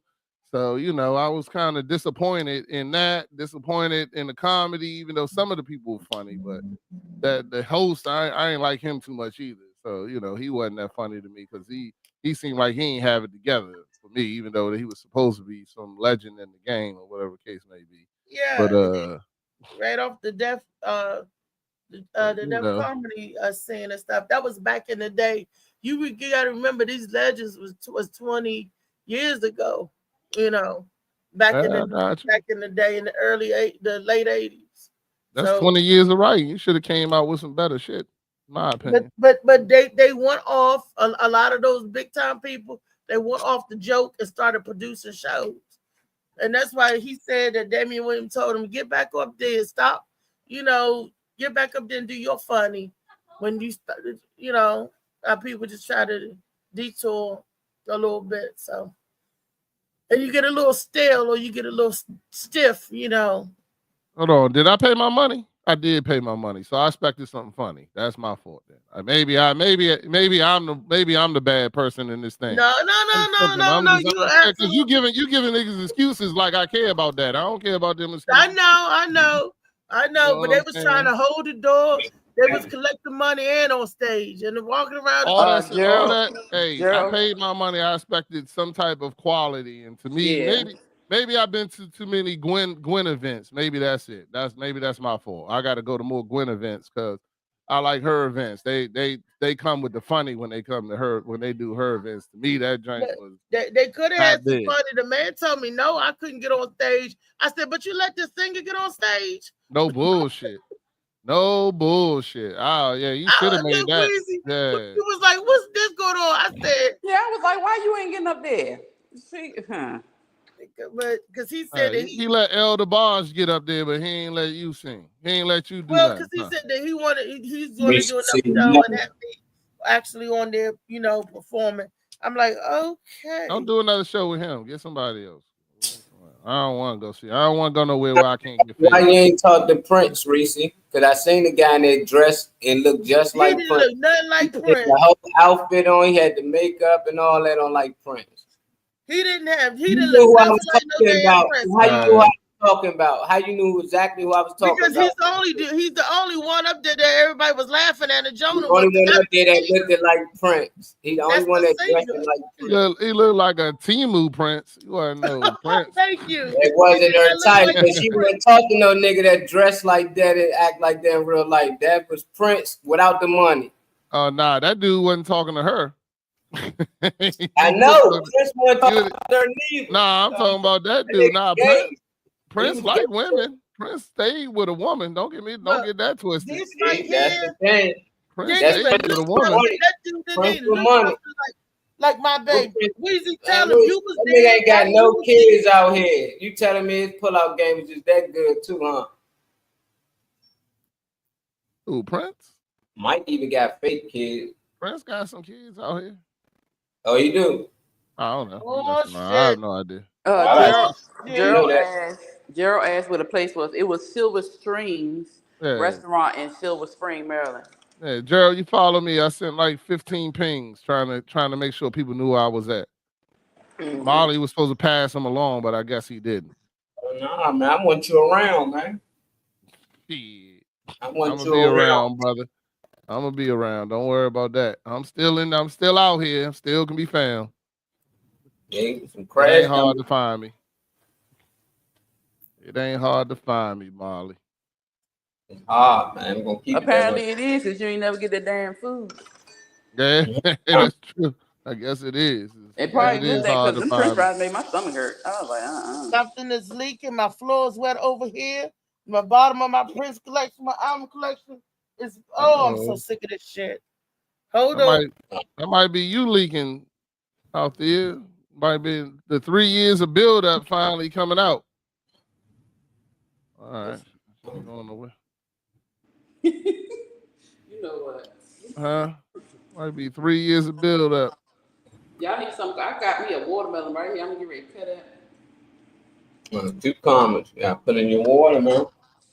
I'll go ahead and do my shameless plug tonight on Dad Mentality at 7:00. You'll be able to watch the very own the Blue Phoenix joining me tonight with also Lady T from the Battle to the Glory podcast as we talk about what is a safe place and safe space for women and safe places and safe spaces for relationships. I'm also going to do a special bonus episode next week of Dad Mentality. Just closing out our season. I'm gonna talk about myself personally, talking about my what I feel is my battle between the good and evil Rodney. I'm trying to figure it out still as we go. You know what I'm saying? I've been battling a long time between these 2 personalities, the person I am and the person I want to be. So I'm gonna have myself a special episode about it, just talking about it, because I feel like a lot of us get to a point in our life where we want to do something different, want to change, but then you got to battle all the old ways that you're trying to change and stuff like that. So I feel that I'm currently in that battle with myself right now, and you know, I just want to talk about it and see maybe if I can help myself and help somebody else. So that's some new stuff coming up on Dad Mentality. Give y'all a post real quick of the comedy show. Besides the food and everything, I mean, David did a decent job up there. I appreciate. I want to wait till we get on the show, so I'll wait till we get on the show. Now you ain't gotta put me on the show. I don't know where the hell Dave at. Yeah, but you know, I'll wait to get on the show. But I mean, me myself, you know, I was not that impressed with I kept on telling Dave the first few people that went on, I was like, well, good, at least your bar is low, dog. You ain't gotta worry about it. You know what I'm saying? So, you know, he went up there, did his thing. You know, I saw where some places he can improve. I'm starting to think I might start writing too, because I can take people's jokes and change them where the delivery is better and the jokes hit harder. You know what I'm saying? Because I was just thinking about that and looking at it and seeing how it could have been changed. I know I recorded it and sent it to Funny Man, so if he wants to show it, that's up to him. I didn't want to broadcast his set because I don't know if he's going to reuse it or what he's going to do. But you know, he did start off with a joke about Reese that did hit for me. I was laughing my ass off. So, you know, but I don't know if Reese talk about that joke or she ain't gonna. I'm gonna wait till Funny Man get on here. Where you at? Oh no, he said the comment earlier saying send a link. That was at the beginning of the show. We've been in an hour and 30 minutes now. Okay, I'm back. I had to report that real quick. He might have got his bum, but his boo boo Farrah might have came over. He busy. Yeah, you know what I'm saying. Yeah, gotta do it. But that should only take like 2 or 3 minutes. He probably worked an hour last night. What happened? What y'all talking about, David Green? What happened? I'm waiting for him to give my report on the comedy show. I asked if I was talking about it. I did like his joke about you. I think he could have worked it with different timing and stuff like that to make the joke flow better. But I know he deals with that stuttering issue. Look, I offered to work with David before he got on stage because this is what comedians do. We run the joke, the material by each other, tighten it up because we are on a time frame and, you know, somebody time and work whatever, but for whatever reason, the peanut gallery was in it. Oh, you don't need that. Reese ain't funny. You don't need that. That's true. But I always help. I help them with the barbershop show and other shows. Yeah. Sometimes talking your joke out or doing it in front of other audience, comedians need that. Let me run this joke past you. Yeah, but after your joke on Friday, you lost all your credibility. Look, so, you know. Look, so I wouldn't have listened to you either. We gonna don't be saying that I'm a comedian. Don't be saying that on my show that I'm a comedian. That's my livelihood. That's my bread and butter. Don't be saying I'm funny. You funny. What are you talking about? I missed it. I'm funny. Y'all got to come out and see me. You wasn't funny on Friday. Because Rodney wants sex talks and slow jams. So if anybody is looking for sex talks and slow jams, I tell you what. I'll call Vic up and say, Rodney looking for sex talks and slow jam. For everybody that got their significant other, I just let your wife know they're looking for sex talks and slow jam. And I'll let them come on and talk about sex. And I'll just be quiet. And let the wives come on. Since this is a Freaky Friday, it's not free. It's Fakey Friday.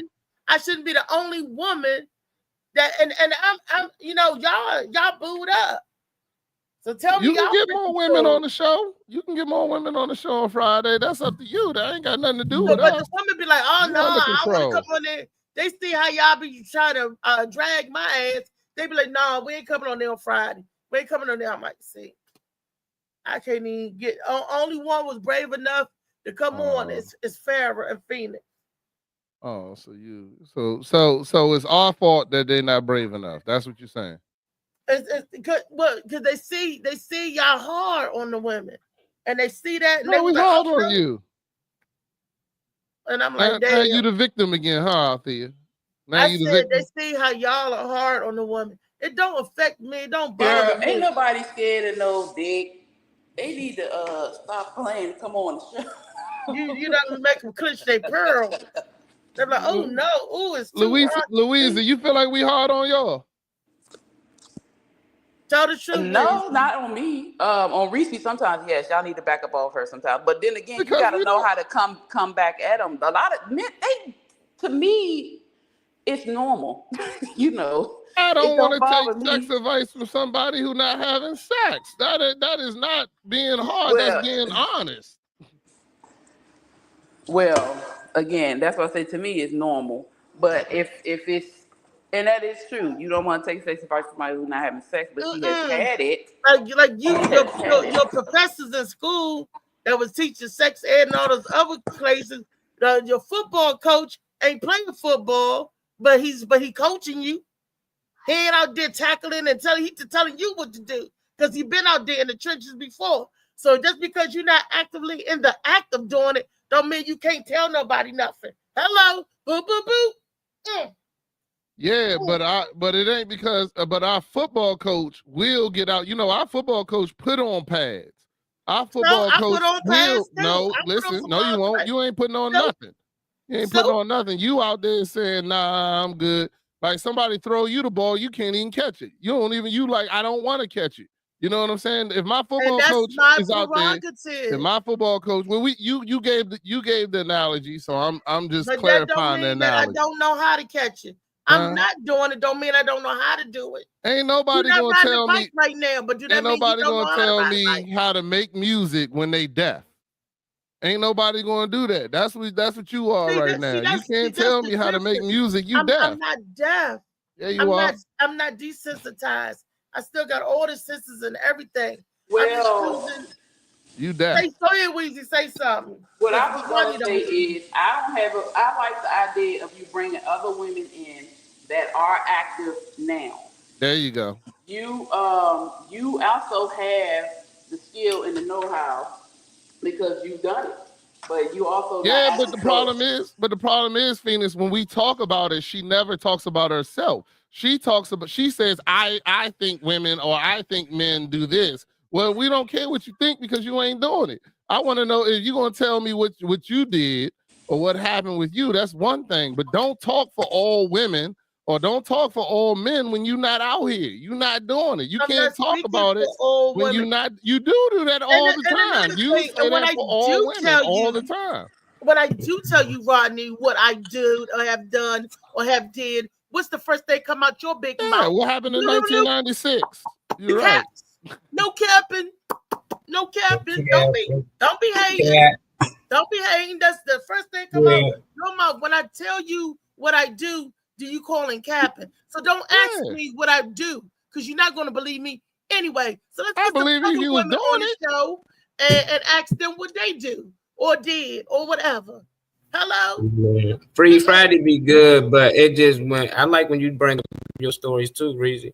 I just don't like the fact that every time you bring up a story, you turn down the dick again. So it's like ain't no point in talking about sex if you took those old stories that you turned down dick and you turn it down dick right now. And it's like no point. I want to hear when you actually slobbed and actually got fucked. I don't want to hear like I was like, want to hear about your back my being girlfriend blown had to out. do it for me, and I was too scared, and I was naive. That's what the stories get like. Nah, let's move on because we know you got a sperm, but you don't tell us nothing. You just tell us how you turned down sex. Okay, I want to so hear how your basically- back got blown I out. was going That's to what say, I want to basically, hear. you need to be telling the stories of what you did, no matter, even if you ain't doing it now. We want to know what you did. We trying to learn something, okay? Yeah, because every time it's something about a nigga had a disease or he started coughing or somebody died or they got the icky yickies or he slept with your sister or then he slapped the shit out of you or this, that, and that. Nah, I want to hear you got your back blown. I want to hear that this time this nigga took me and blew my wig off. You know what I'm saying? I want to hear how it happened, when it happened. That's what I want to hear. I don't want to hear, I tried to give him some, but then his dick didn't work, and then he drunk my wine and didn't fix my sofa like he said he was. He was a little bastard. Nah, I want to hear about the time. I want to hear about the time you couldn't breathe because your face was so deep into the pillow that your ass was biting the mattress. That's what I want to hear. That's what you want to Oh, hear. yeah, Everybody was telling their stories. Be like, yeah, I remember we fucked it, did this and did that. Then you be like, yeah, I was at the movies. Then I was like, nah. He wanted me. yeah. What the hell? I thought Felicio, man, he was hungry and he wanted fish. Like, what the hell is we talking about now? I stuck my hand in the popcorn and screamed. You know what I'm saying? Like, I don't want to hear about that shit. Nah, I want to hear. Nah, Reese, they right about that. They are right about that. You better start telling it. Friday comes. You better blow the water out She here. can't tell us. Yeah. You better tell it, because you know you got some stories, some good ones. You better tell it, girl. Man, nobody want to hear no whack ass story about, yeah, I got him all hard and then I sent him home with blue balls and he died later that week. You know what I'm saying? That'd be racist. Me and the boy, we was laid up, we was doing our thing, then I shit it. I had accident. And you know what he did? He cleaned it up after me. I'm like, why did you tell us that? I want to hear about the other times y'all was in the bed before you did that. But I don't know. Reason she be having me down laughing, so I just be laughing. I can't stop laughing. He was down there so long that he started braiding my coochie. What? What? He can't do nothing but laugh. What? You know what I'm saying? Like, yo, who the hell down there braiding coochies? Where we do that at? You know what I'm saying? Where they do that at? You know what I'm saying? That's what I'm saying. I want to hear the good stories. I want to hear the time you was in so in love with this nigga. You was swinging from the chandelier like Tarzan on his dick. You know what I'm saying? Something like that. Like, nobody want to hear these depressing ass stories about how you can't shave and then this nigga's braiding your hair. He putting designs in your cooch. You got a runway strip and some more stuff. And then, you know. Destiny said, didn't she turn out a guy because he had a funny looking nose or something? No, I turned. No. We ain't talking about that. That's why we don't listen. See, everybody's saying it. See, I popped in race. Soon I did cross the wrong. Come, Destiny, come on the show on Friday and tell them your sescapades. I don't want to be the only. She would, but you always picked on her when she told her sexcapades and stuff like that. So, I was quiet. You know, that's why she stopped coming in here. She had to have a whole court case about it because of that. And I wouldn't come on here either, Destiny. Say your sescapades for your own store because you don't treat people right. He always finds some shit. Rodney's a little boy that's gonna rock and run. So Althea say it's us men, and honesty is her. That's why the women ain't on here. That's your laptop messed up. So stop, all y'all stop talking for Destiny. That's why the women ain't here. That's why Brenda ain't here. That's why Lee ain't here. That's why. Ask them and let them tell you. Destiny's phone, I think her laptop been messed up. And she said, nah, when I get my phone. Out there in the ether. Yeah, don't do that. That's not nice. Just saying. Some people take that shit and run with it the wrong way. So nah. Let them do it. They're gonna do it either way, so it don't matter. Do it. Run with it. It's all right. There you go, Destiny. We're gonna have to help her out one day, Destiny. We're gonna have to get you. Destiny should be your sexual. What's the drink surrogate? Yeah. You let Destiny tell you all her stories, and you just come on here and tell them. She was teaching Reese how to do the thirst trap video. Yeah. You should. Yeah, Reese, that'd be tight. You should start doing thirst trap videos. That'd be. You do some thirst trap videos first, Rodney. If I do them, you'll do them. If I do them, you'll do them. Show how to do the thirst trap video. If I do them, you do them. Yeah. Okay, that's a challenge, right? Because I do them. You know I do it. Thirst trap video. Go get on up there.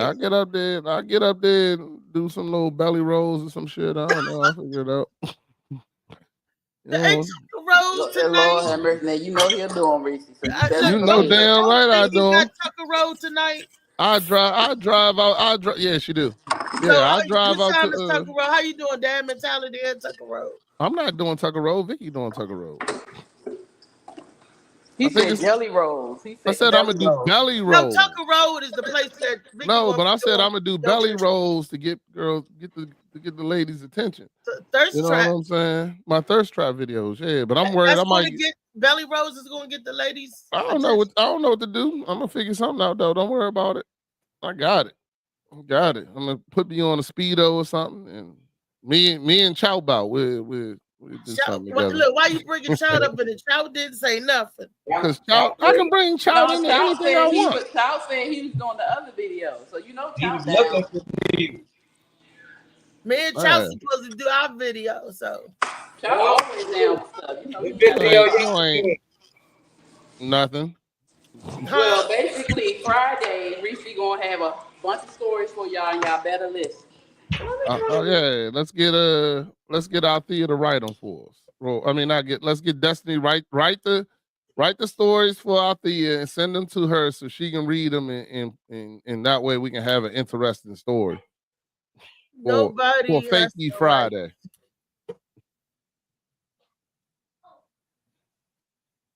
Just come on and tell the story.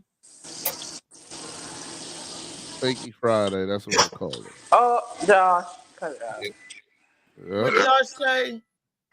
He said pick a story from, go to literatica.com and pick a story for Fakey Friday. I don't have to do that. I can write my own erotic. I can write my own erotic story. I have many of them I can help them, aided them. So I don't need that. I could do my own erotica story. But if that's all you want to hear is erotica story, then I can tell an erotica story. Tell your story. No, they want to hear your story. No, they don't. They want to hear an erotica story. There you go. See, now she's gonna go back talking about cheesecakes again. You know what they say? Oh, that was back in 1989. Don't nobody want to hear nothing. That old. But they do want to hear it. They do want to hear it. They want to hear it. Remember how many times when I was trying to get into it? Oh, that was back in 1989. We ain't talking. We don't want to hear nothing from you. Now y'all say, okay, then yeah, we do want to hear back when you was out in them streets. I ain't in them streets like that no more. So and as you get older and wiser, let's change the Friday then. Change the Friday to something else. You could still be Freaky Friday. Other people could talk about their time. But you just said you ain't got nobody to talk about it. So why we talking about something you ain't got? There you go. The men be on here waiting to listen. I want to hear a freaky story from the men that's going to get me moist. I want y'all to talk about and get me excited, get me hot. I want y'all to tell a story to get me. I'm telling you right now, Reese, Jesus can't get you hot. That's men the don't problem. tell stories like women do. Men will tell it, but we go into full detail, which is why they want to hear your story. You got to tell the story. She ain't got no stories. All her stories involve pube braiding, like Destiny said. And Destiny ain't no stories. You saying it. You subliminally putting people, because you're passing propaganda, subliminally putting messages in people's head, and they think all we got is this, and that. So you're limiting their imagination. But hey, and the people that know me know better. It's right there. Look, read right there. What it say? It's right there. I just read what you said. Involve pube braiding. There you go. Bouncing off for Rodney. Rodney is the leader of the pack. Y'all stop following Rodney down a rabbit hole. He gonna get y'all into a war. LA Josh Preston been saying it for way longer before I said it. LA been bringing it up. All of y'all, says it. All of y'all follow the leader. Phoenix going down the rabbit hole. Phoenix tell you the same thing. Going down Phoenix. Because Phoenix who got to tell you for to believe in Misha, right? Phoenix know the whole story. Phoenix know what y'all don't know. Misha. So that's how. Somebody call Misha, please. Phoenix know what y'all don't know. That's how we can sit back and laugh. That's the only person y'all listen to. Right, this your show. This your show. If you choose to not tell people, that's your choice. Doing stuff, Rodney. Nobody's bullying you into anything. Say, oh, we want to hear this. Oh, we want to hear that. Oh, you suck some dick. Talk about you sucking dick. I still can suck dick, and I might have just sucked some last. You don't know. That's my business. My business, baby. That's right. I've never said that I want to hear a story at this point. I don't care if it's fiction or non-fiction. They just want to hear you say something freak. story. Okay, I could get If nasty. it's from the history You channel, told us the so be story. it. It was always just you turning it down, future or past. I don't recall any, but you probably did. She holding out. Reese wanted to know how freaky she was when she was young. That's all it is. Reese was freaked out, and she ain't trying to let us know how freaky she really was. I've said on many shows that I was freaky.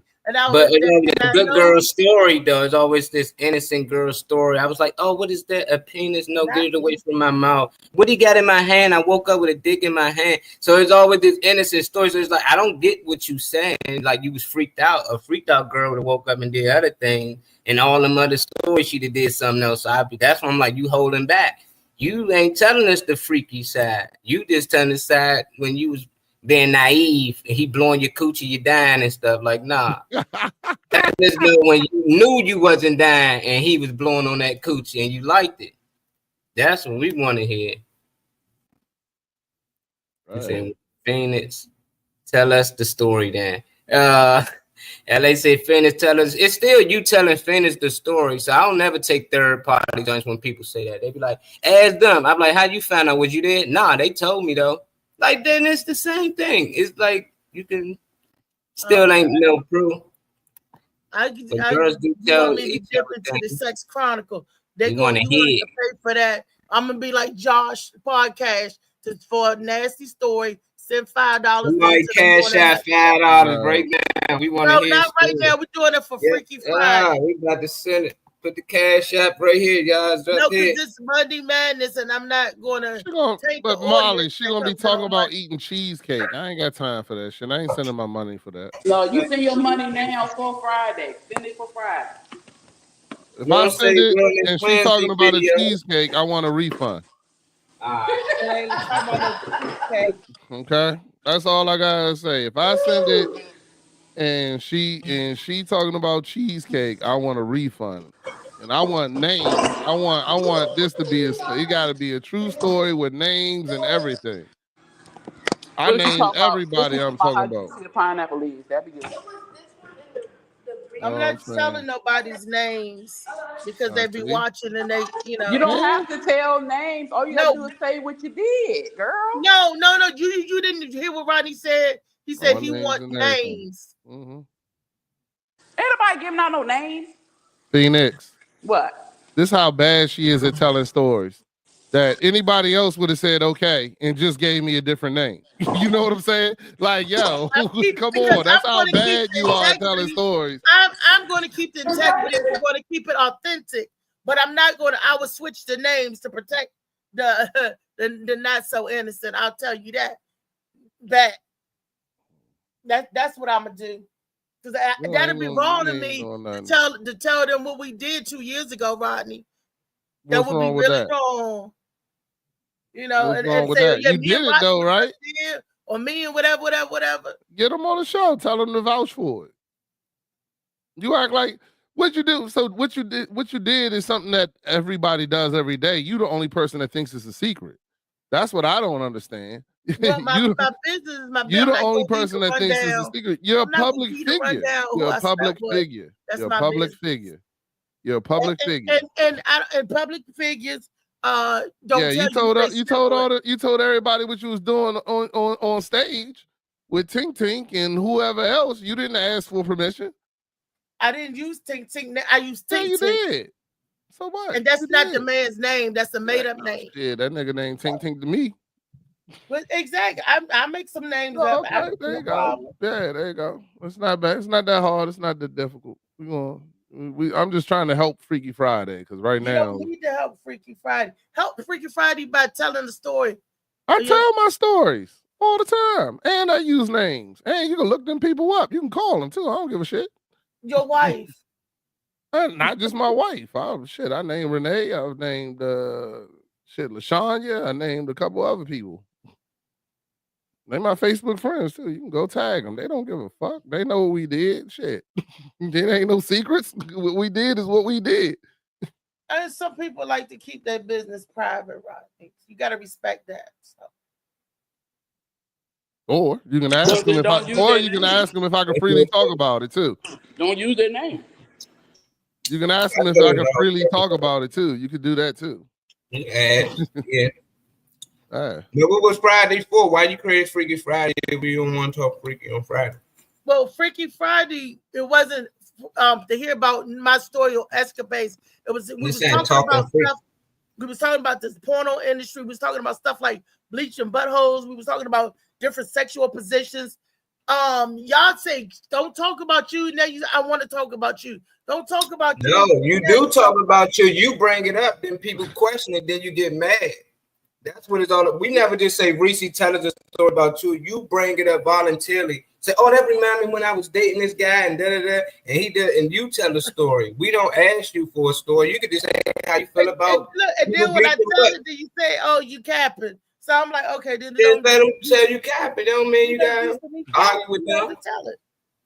You know, right? So I'm like, okay, and then I'm just like, okay, next, let's move it right along. What's the next topic? Okay. Well, Speaking of Freaky Friday, hold on. Let's get Phoenix eat that watermelon a little bit slower. Hold on, go ahead and do that again. Go ahead. Speaking of Freaky Friday, hold on. Okay. Can we put that on the big screen, please? First of all, I've been eating fruit the whole time. I ate the pineapples, and you ain't see it till I got the damn watermelon. It was a little different on the watermelon. Sorry, I just caught it off the side of my eye. I apologize. yeah. Hey, Josh, I'm gonna need you to take that snippet right there and put some ad libs to that. It was at 156. We're gonna go ahead and there you go. My bad. Go ahead. I'm sorry. Althea, is Althea froze? Oh, her mouth just stuck open like that. Right. I didn't know what that was about. And it's frozen. There you go. Yeah, you want to show, on Friday. Come on, Freaky Friday, pull out a banana, show how it's done. Do some shit like that. Do something interesting. You know what I'm saying? You and Phoenix have a competition or something. I have done that before. Oh, okay. Or if we done it with a popsicle on Josh show, I think. And I done it with a banana. You did on that. Hey, yeah, you just ain't saying it. Okay. So it's not like, Anywho, I said okay. The madness have occurred. Oh man, that's nice. All right. You got a little watermelon on your cheek, Phoenix. There you go. See, that's what I'm talking about. See? Josh said you want some watermelon, Riri. Said she wants some watermelon. I'm about to go upstairs and complain to my wife. Huh? I'm about to go upstairs and complain to my wife. Like, you leave Vicky alone. Tell hit you right your damn eye. Man. But like, you should have saw how Phoenix deep throated that watermelon, baby. I need some watermelon action right now. And speaking of watermelon, where is David Green? I don't know. How does watermelon and Green go together? What that guy go with each other? Green and red. I'm seeing green. So I'm thinking green, David Green. Mm-hmm. Okay. We got any more clips, Marley? Call and check on him. Yeah, we do. But I would have thought that he would be on here to talk about his show Saturday and everything, Yeah, I talked about it. But he got to talk about it. Give us his take on it. That one his show, he was on the card. Well, he's on the card at Mizzo's too on July the 4th. So you got to talk it up, David. They put that on Dave, man. He's just on the card. Build the momentum up. Well, just in case, make sure y'all watch Dad Mentality tonight. I'll talk mine up. Tonight, 7 o'clock. But don't forget to send me the link. So it's only for couples? Because why you didn't ask me to be on Dad Mentality? I already told you why. Because I don't feel that you build a safe place. So there you go. Oh, that's the reason why. And you had the nerve to talk about you, Mr. Assassin. You the one walking around with weapons of mass destruction, and you talking about building a safe place. That's hilarious. Oh wow, that is hilarious. Beast is acting, man. No, he says a safe place. Beast said, not Beast. Child said good afternoon, my good people. That's Rodney's show. You talking to Beast right now. That's Rodney's show. Oh, okay. Beast is already said you missed my whole journey. I'm having a special episode about that I'm fighting with my two selves right now. Right now, I'm can I fighting with give my you? two Can I selves. give you a tip about that, Rodney? Absolutely, absolutely. If you want to join me, so my last show on the 30th, I'm doing a show for the 30th as well. That's going to be me talking exclusively about me. Althea, you are more than welcome to come on that show as well. And that is me talking about the beast. I'm talking about me. I'm talking about me fighting with my old self. The new person that I'm trying to be is still fighting with my old self. Even coming on this show and doing my show. I mean, I'll be candid with you. I've been fighting with it for a while. I've been praying on it. I've been meditating on it. I've been really trying to work on it, but I'm really struggling with it. I'm really struggling with the fact that I want to be this positive person, which in most places I am. You know, at work, I'm that positive person, and what you call it, this, that, and the other. But, you know, but in reality, you know, I still carry these traits that I'm trying to destroy, but it's really hard for me to destroy them. Like it pops out. Like last night, I fired somebody, it popped out. You know what I'm saying? Like I'm really trying to be, but then once you get me to that point, I'm just like, hey, I'm not even talking to you no more. Like it's good. Like it's over with. I don't even care about none of this stuff you talking about anymore. And that person comes out who's very, very sarcastic, who's very, you know, is an asshole, is what you call it, and it's certain things bring that out of me, and I'm still trying to fight that. Like I'm really trying to fight it. You know what I'm saying? And I do. Figure it out. Like this persona on dad mentality that you see is something that started 2 years ago. You know what I'm saying? 2 years ago, I've been on the journey. And if you watch dad mentality from the beginning, you can see the journey. Dad mentality originally started, we talked about music, we talked about we didn't talk much mental health. We did everything every once in a while. Now it's straight mental health. Now is this. Now I used to drink on the show. I used to smoke on the show. You know what I'm saying? Now I don't do none of that anymore. You know what I'm saying? So the journey and the transformation is there. You can definitely watch it and see that the transformation is there, but I still battle with my old self all the time. You know what I'm saying? And it's not something that, you know, I created that show to be like, that's why we're talking about safe places, because I created that show to be my safe place. I didn't create that show to be anybody else's safe place. So let's get that straight. So when you come on there in LA, Josh Preston, and I mess with him about, you know, the beta male and stuff like that, I'm glad he felt comfortable to come on there and say that. But, you know, I'm still me. You know what I'm saying? I still make funny. And when I come on here, you know, I get to really exert the natural side of myself. You know what I'm saying? Which is that I can say whatever the fuck I want to say, and I don't care about repercussions. You know what I'm saying? But in reality, I really want to be that guy that doesn't do that. The same thing on LA Josh Preston's. I go on his show and I'm be me. You know what I'm saying? Be me as naturally as I possibly can. I don't think about what I'm saying. I just say it. You know what I'm saying? But I'm really working on trying to think about it and being that better person. But it is a struggle for me. And it is something that I openly talk about it on dad mentality all the time. I may not openly talk about it on here because typically the subjects aren't about me and I don't make it about me. But, you know, but I do have that issue, and it is a part of me that I am working on, and I want to be, you know, naturally, and to be honest with you, naturally, I am a nice person out there. You know, I'll give you the world. You know what I'm saying? As much as I mess with you on this show, you know that when we in the streets, or when we out here, you know, there's nothing I wouldn't do for you. You know what I'm saying? And there's nothing I wouldn't, you know, I can make jokes about you, but ain't nobody else going to come up to Althea and say some shit in front of me. That ain't going to happen. You know what I'm saying? And people know that, but you know that, but people may look at the show and see something else and be like, why you bring him on? He always fighting with you. You know what I'm saying? But in reality, I really love you. You know what I'm saying? But I do think you do need to give up the cooch, but I still love you. But you were supposed to find me that Mr. Right too. Nah, because you're not giving it up. I'm not doing that. Right, but I mean, what Mr. Right now, he was supposed to find a suitable coochie giver up. Find somebody that I could give it up to. Remember? I said, find me somebody I could give it up to. He was like, Ricky, okay, that's an impossible task because he can't do that. You have to do that. But real quick, Rodney, I'm gonna tell you what you need to do. This is why you're struggling. You cannot fight against two sides of yourself. You have to stop fighting. You have to embrace both parts of you in order for you to grow. There's absolutely no way that there's a Rodney without that part of you. You have to embrace him. He's not going to go anywhere. You have to embrace him. And as you embrace him, you'll become what you're trying to become. You actually going to become better because who you're trying to be is not who you fully are. You have to embrace that asshole. You have to embrace that jokester. You have to embrace it. Both sides of you, the light and the dark, cannot exist without each other. So do not try to get rid of him. Embrace him, hug him, and he will eventually wane out and come into who you are trying to be. You're doing it. You're doing the work. Turn that down, baby. You're doing the work. Don't stop, but don't fight him. If you're battling yourself, no one wins.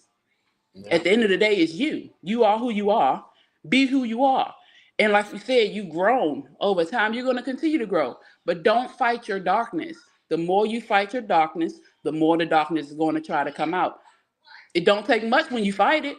But when you become one with your darkness, you're together. That's it. That's like your inner child and your adult man. That inner child ain't going away till you heal it. And then it can grow. Your darker side, quote unquote, that part of you that you're trying to hide ain't going nowhere until you embrace it and become who you're going to be. Don't fight them. It's you. You're fighting yourself. Don't do that. Hurt. And do you ever feel like when you do try to control yourself, I'm just asking, when you trying to be all the sweet loving, well, you are sweet and loving, but the good Rodney, do you feel like sometimes you feel like, man, this ain't even me. I feel like I'm fake. I feel like, oh, this ain't even me. I'm trying to do something that I don't know. You know, that's what Phoenix is saying. When you try to go all the way good, it's going to feel fake because you know that you are all the way good. Let me rephrase it. How am I saying it? You don't want to, it's your authentic self. You are your authentic self. But when you just like tune out one side of you, it don't feel natural because you're not incorporating the other side. All of that is you. All of that is natural, is what I'm trying to say. That's a better way of saying it. I hear you. Man, I got you. I'm gonna tell you, I battle with that too, because because I'm a naturally kind person, because I'm a listener, because I'm able to hear what people are saying and what they're not saying. People expect for me or have always put the good girl on me, right? I am a good girl. Everybody is good. But I also have a side of me that will slap the shit out you. You know what I'm saying? So, but people don't see that side because I don't have to go there. So people see certain sides of you because you had to go there. And like Charles, Charles said on Even Destiny, that part of you, I think Charles said you needed it for protection. That was your survival side. You're coming out of survival and you're going into thriving. And because of that, you think you have to get rid of your survival. No, it turns away from survival and then it just becomes a better part of your thriving. Your your awareness. That's what's going to happen to that dark side. Becomes your awareness. It becomes your protective. It becomes your intuition. So instead of you trying to get rid of it, when you embrace it, it turns into great things. So don't fight yourself. I had to learn to embrace that side of me because I used to be a fighter. I don't fight no more, but I will if I have to. But I had to learn that part of me is not bad. That part of me is not, I'm still the good girl until I'm not, you know what I'm saying? But I had to learn that it's not bad to have that part of me. But growing up in the church and growing up in certain, with older adults, it always made it seem like that it was something wrong. It's not. It's nothing wrong with that. I'm still kind. I'm still loving. I will give you the clothes off my back. I will fight for your children because if I'm around them, they're my children. You know what I'm saying? But don't play with me. Both sides of that make Louisa. And if Louisa got to, she'll kick your ass. But I'd rather hug you. See what I'm saying? So it is what it is. Okay. Some good comments, and Louisa, you do give good hugs, just so you know. My wife was kind of looking at me funny when I gave you a hug. Yeah, you hugged me like 5 times. I was like, okay. Right, Yeah, we like but Vicky did too. She did too. No. I'm trying to.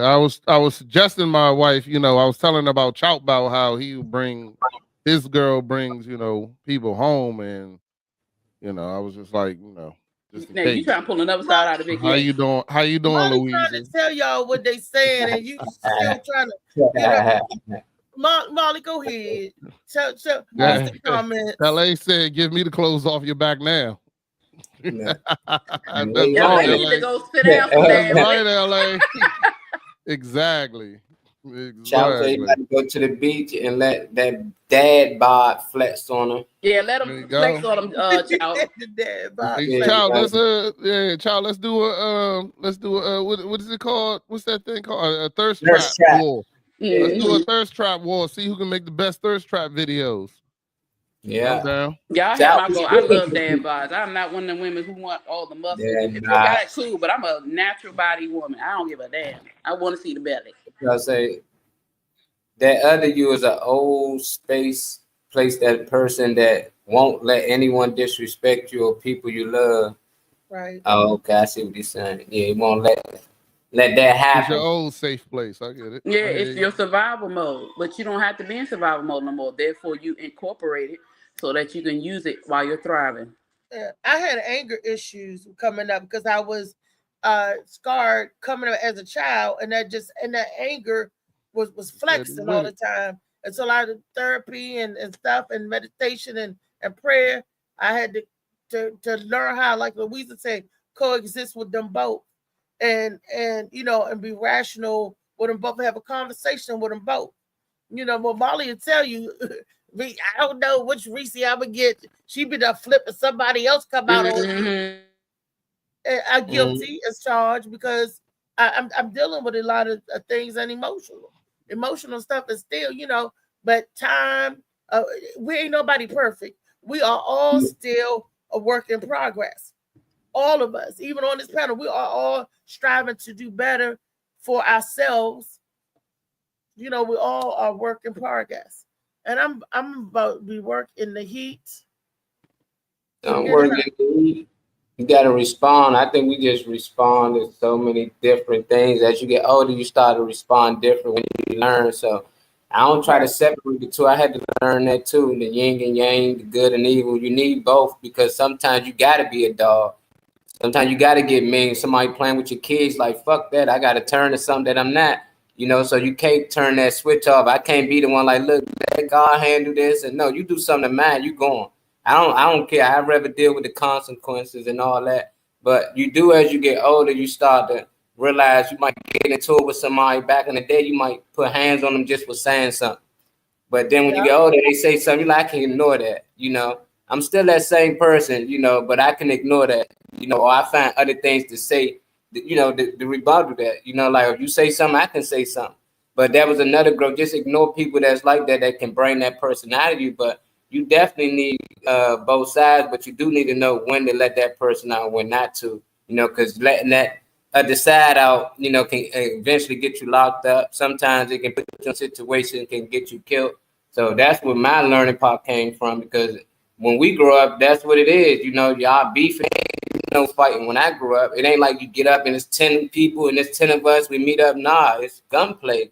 So when you start to get older and realize, like, nah, you ain't got to always handle situations like this. Sometimes people have disagreements, and everybody war ain't your war. You can't fight for the whole neighborhood. If that's the case, you will always be into something.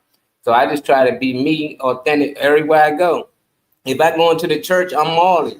Like, ain't too many people can say, oh, yeah, you act this certain way if you're around me, but when you're around them, you act like this. I'm always like this.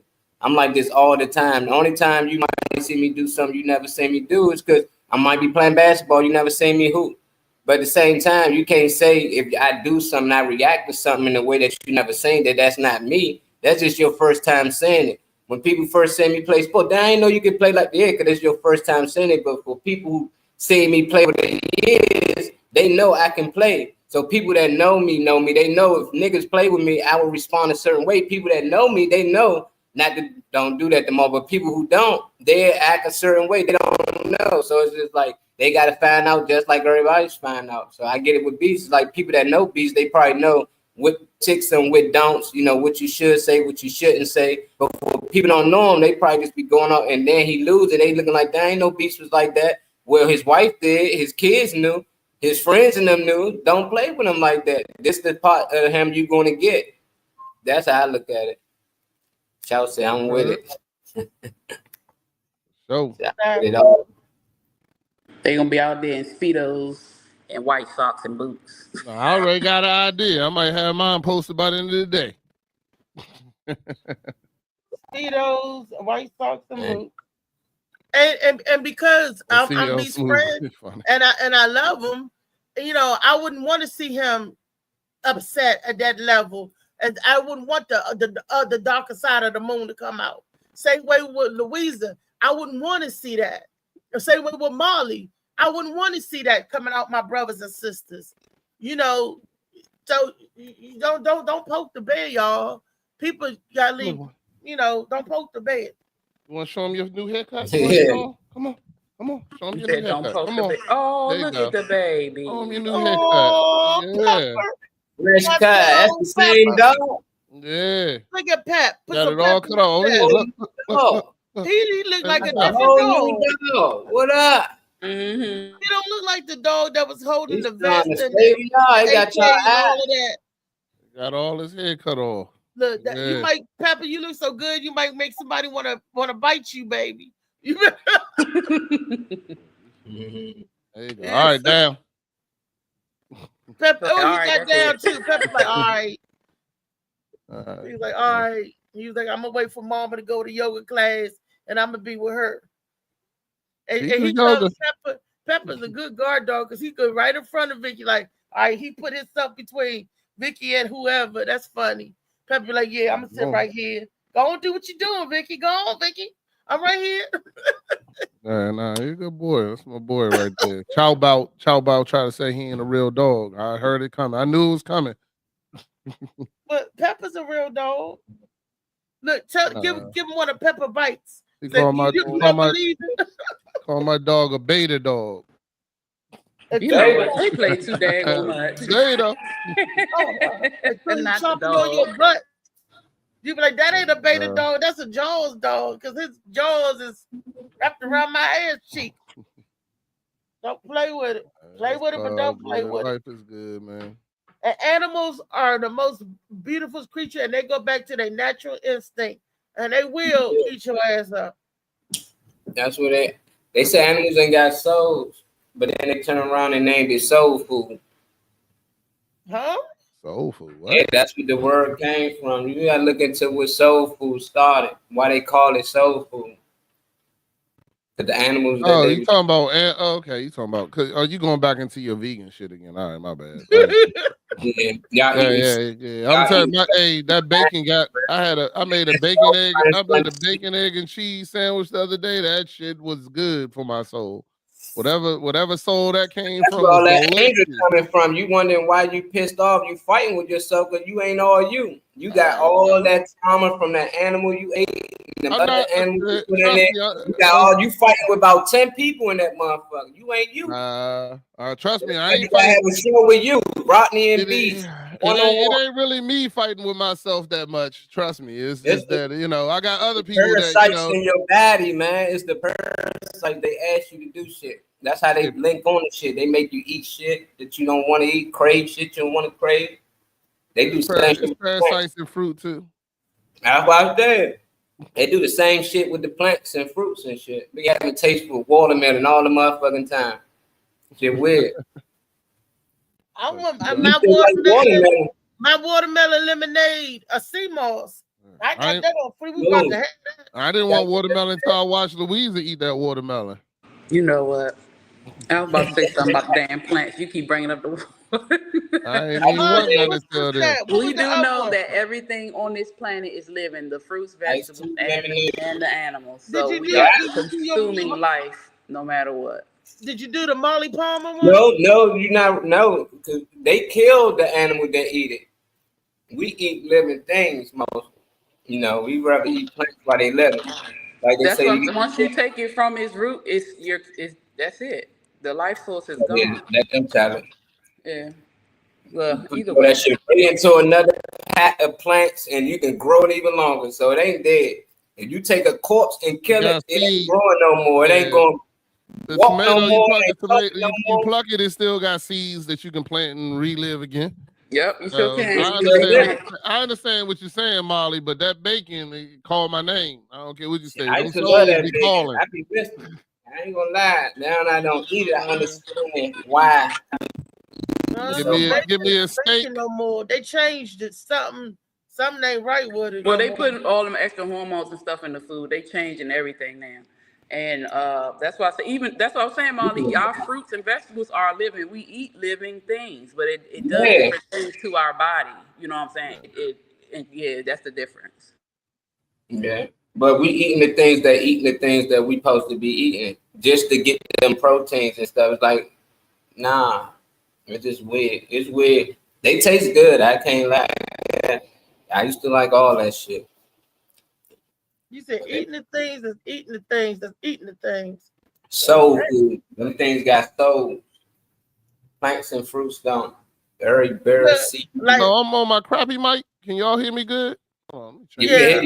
Mic better? All right, just making sure. Like the video we showed, y'all didn't see it, but the first video we showed was the chicken that was eating they're eating the corn and they take the honey from the corn and make the onions grow. The green onions. Yeah, technically they say we're not supposed to eat eggs. What corn do?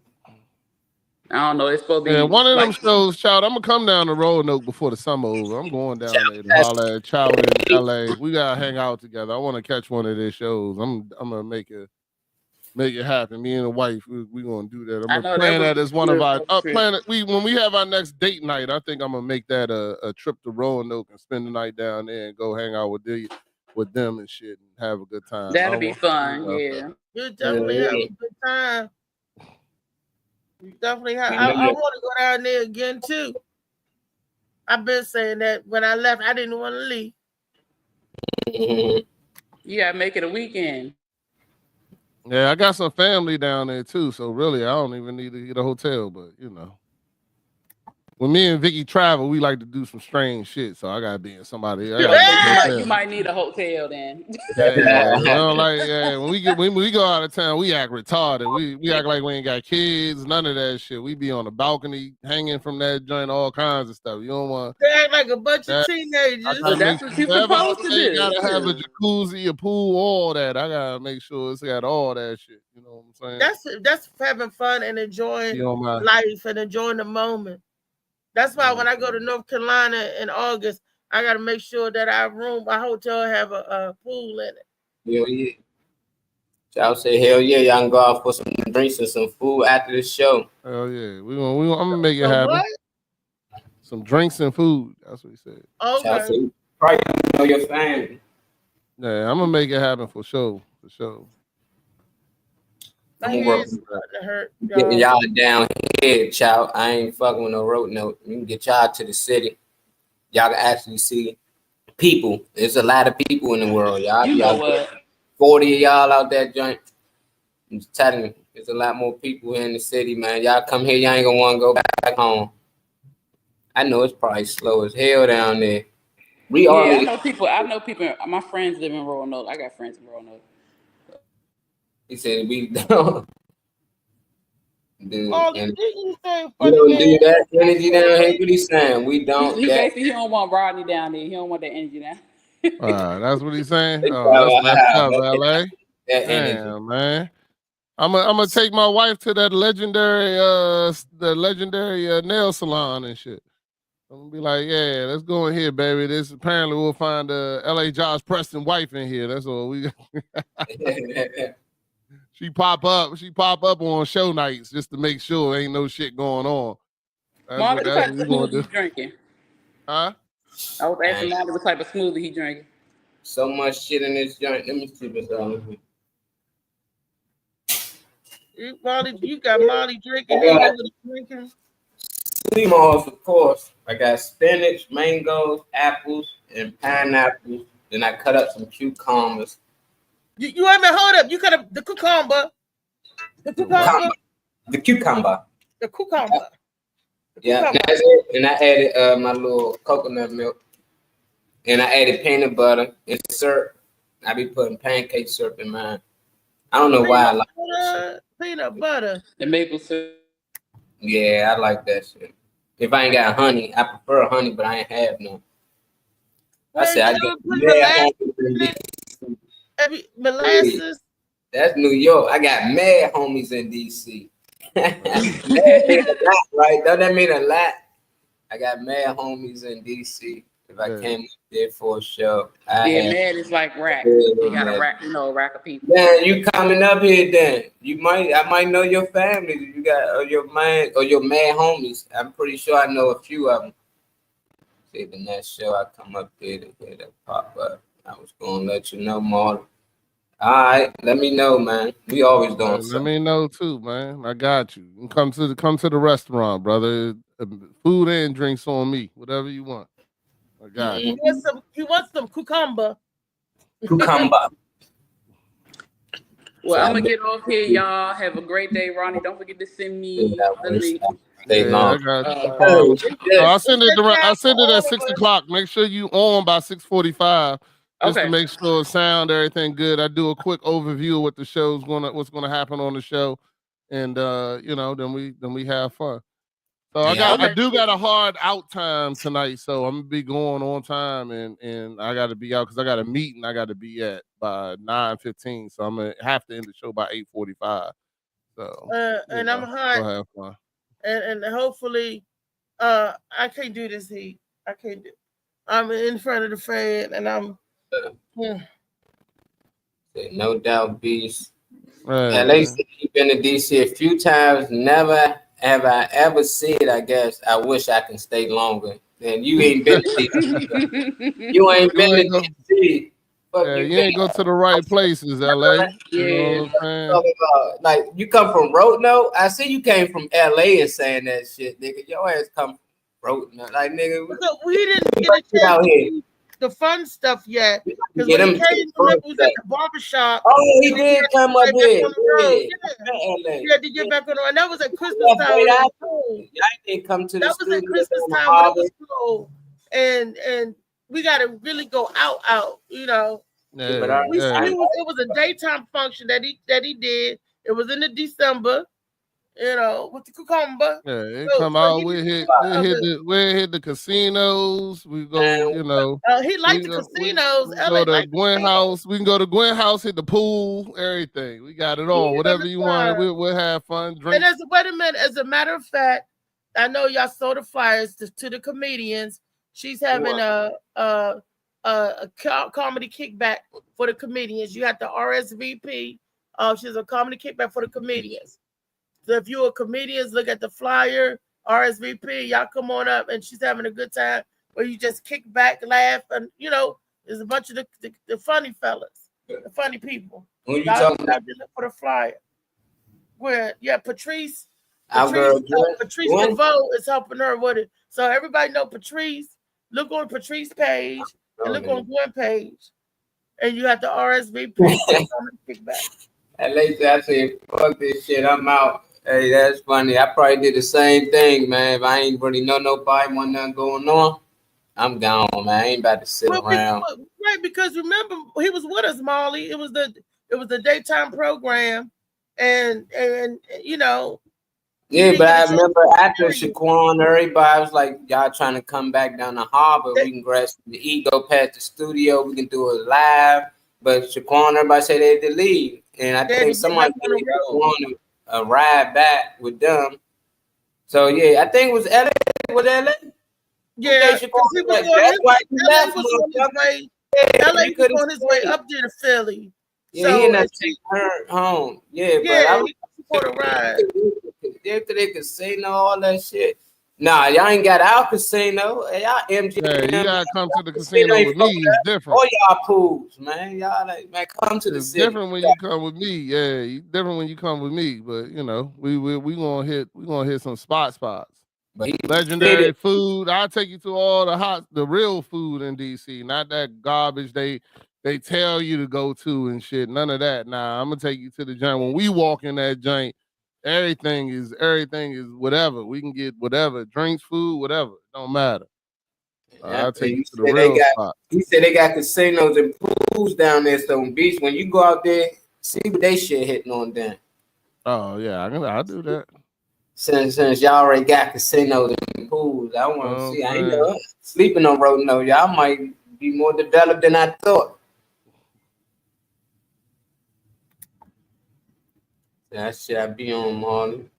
I just do a skip, Jordan Bishop. Y'all come on in here tomorrow and for Turn Up Tuesday. But tonight we're gonna turn up on Dad Mentality. We got the ladies on there talking about safe spaces and relationships on Dad Mentality. Our very own Phoenix, and I don't know the other lady. I don't Lady think T. Lady T from the battle to the Glory podcast with Chef Dennis. Oh, I know. Yeah. Lady T, is she married? I think she's in a relationship, but I'm not sure if she is married or not. I'm not 100% on none of that. So I mean, believe it or not, as much as you think I do care about people's relationship, I don't. So, I have no idea what she's doing, or what. But I mean, I know she'll talk about it. Hopefully she'll talk about it tonight and I'll find out. I don't really, And we on it. You know me, for my show, I don't like doing all that pre-interview stuff and this, that, and the other. I want it authentic when it happened type shit. You know what I'm saying? When we talk about it, it's just we talking about it, not like I might have some pre-questions that I'll give people, but other than that, it's still wherever the conversation goes. That's where it goes, So we're gonna talk about what it's like, I'm trying to figure out what is a safe place. What do women consider like a safe place? What is that for them? So, and then how do you make you're in a relationship, how do you make a safe place for the person that you're in a relationship with? What's up, buddy?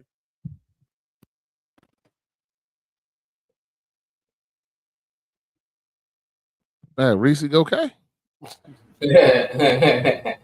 Like to get in the mind brain, man. Gotta get up out of there. Tune into the show where the vibes heat up. The morning Mac got the flavor, got the flow. Started right, let your energy flow. Tune in tonight. You got an echo, Molly. Shit. This is the show where your spirit goes. Morning Mac. Yeah, tune in tonight. Like I said, Dad Mentality. We're going to have a good time tonight, 7 o'clock. I'm going to see y'all in the comments talking about it. Where your safe space is and what's going on. Join me, Coach, Maddie Ice, also Lady T, and our very own Phoenix on the Morning Mac Show. And, we have a good conversation, good time. So we get ready to end our season. Next week, like I said, I'm going to do a special episode on the 30th. I'm just inviting whoever wants to come and join me. But it's, going to be me talking about me and the battle that, you can see that I've gone through throughout the years.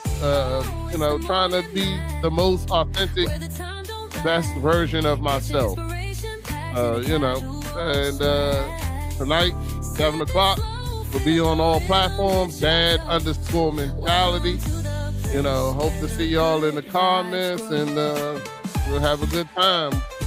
So, that's all I got to say. I got to find out about Art by Guapo. He ain't give me a date. It's time for his show. It should be tomorrow, right? Nah, he ain't give me a date. I ain't heard from him yet.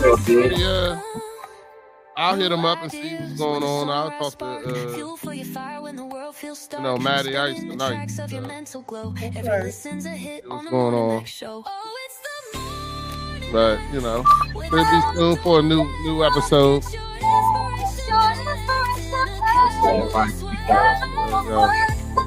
Tell them hit me, Ray. I got big C-Malls now. Get it while you can. But I got to drop these off to a couple of neighborhoods.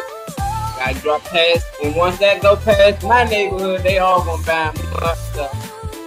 Let me know if you want something where I put something to the side for you, and I got you. I'm gonna throw some extra ones in there.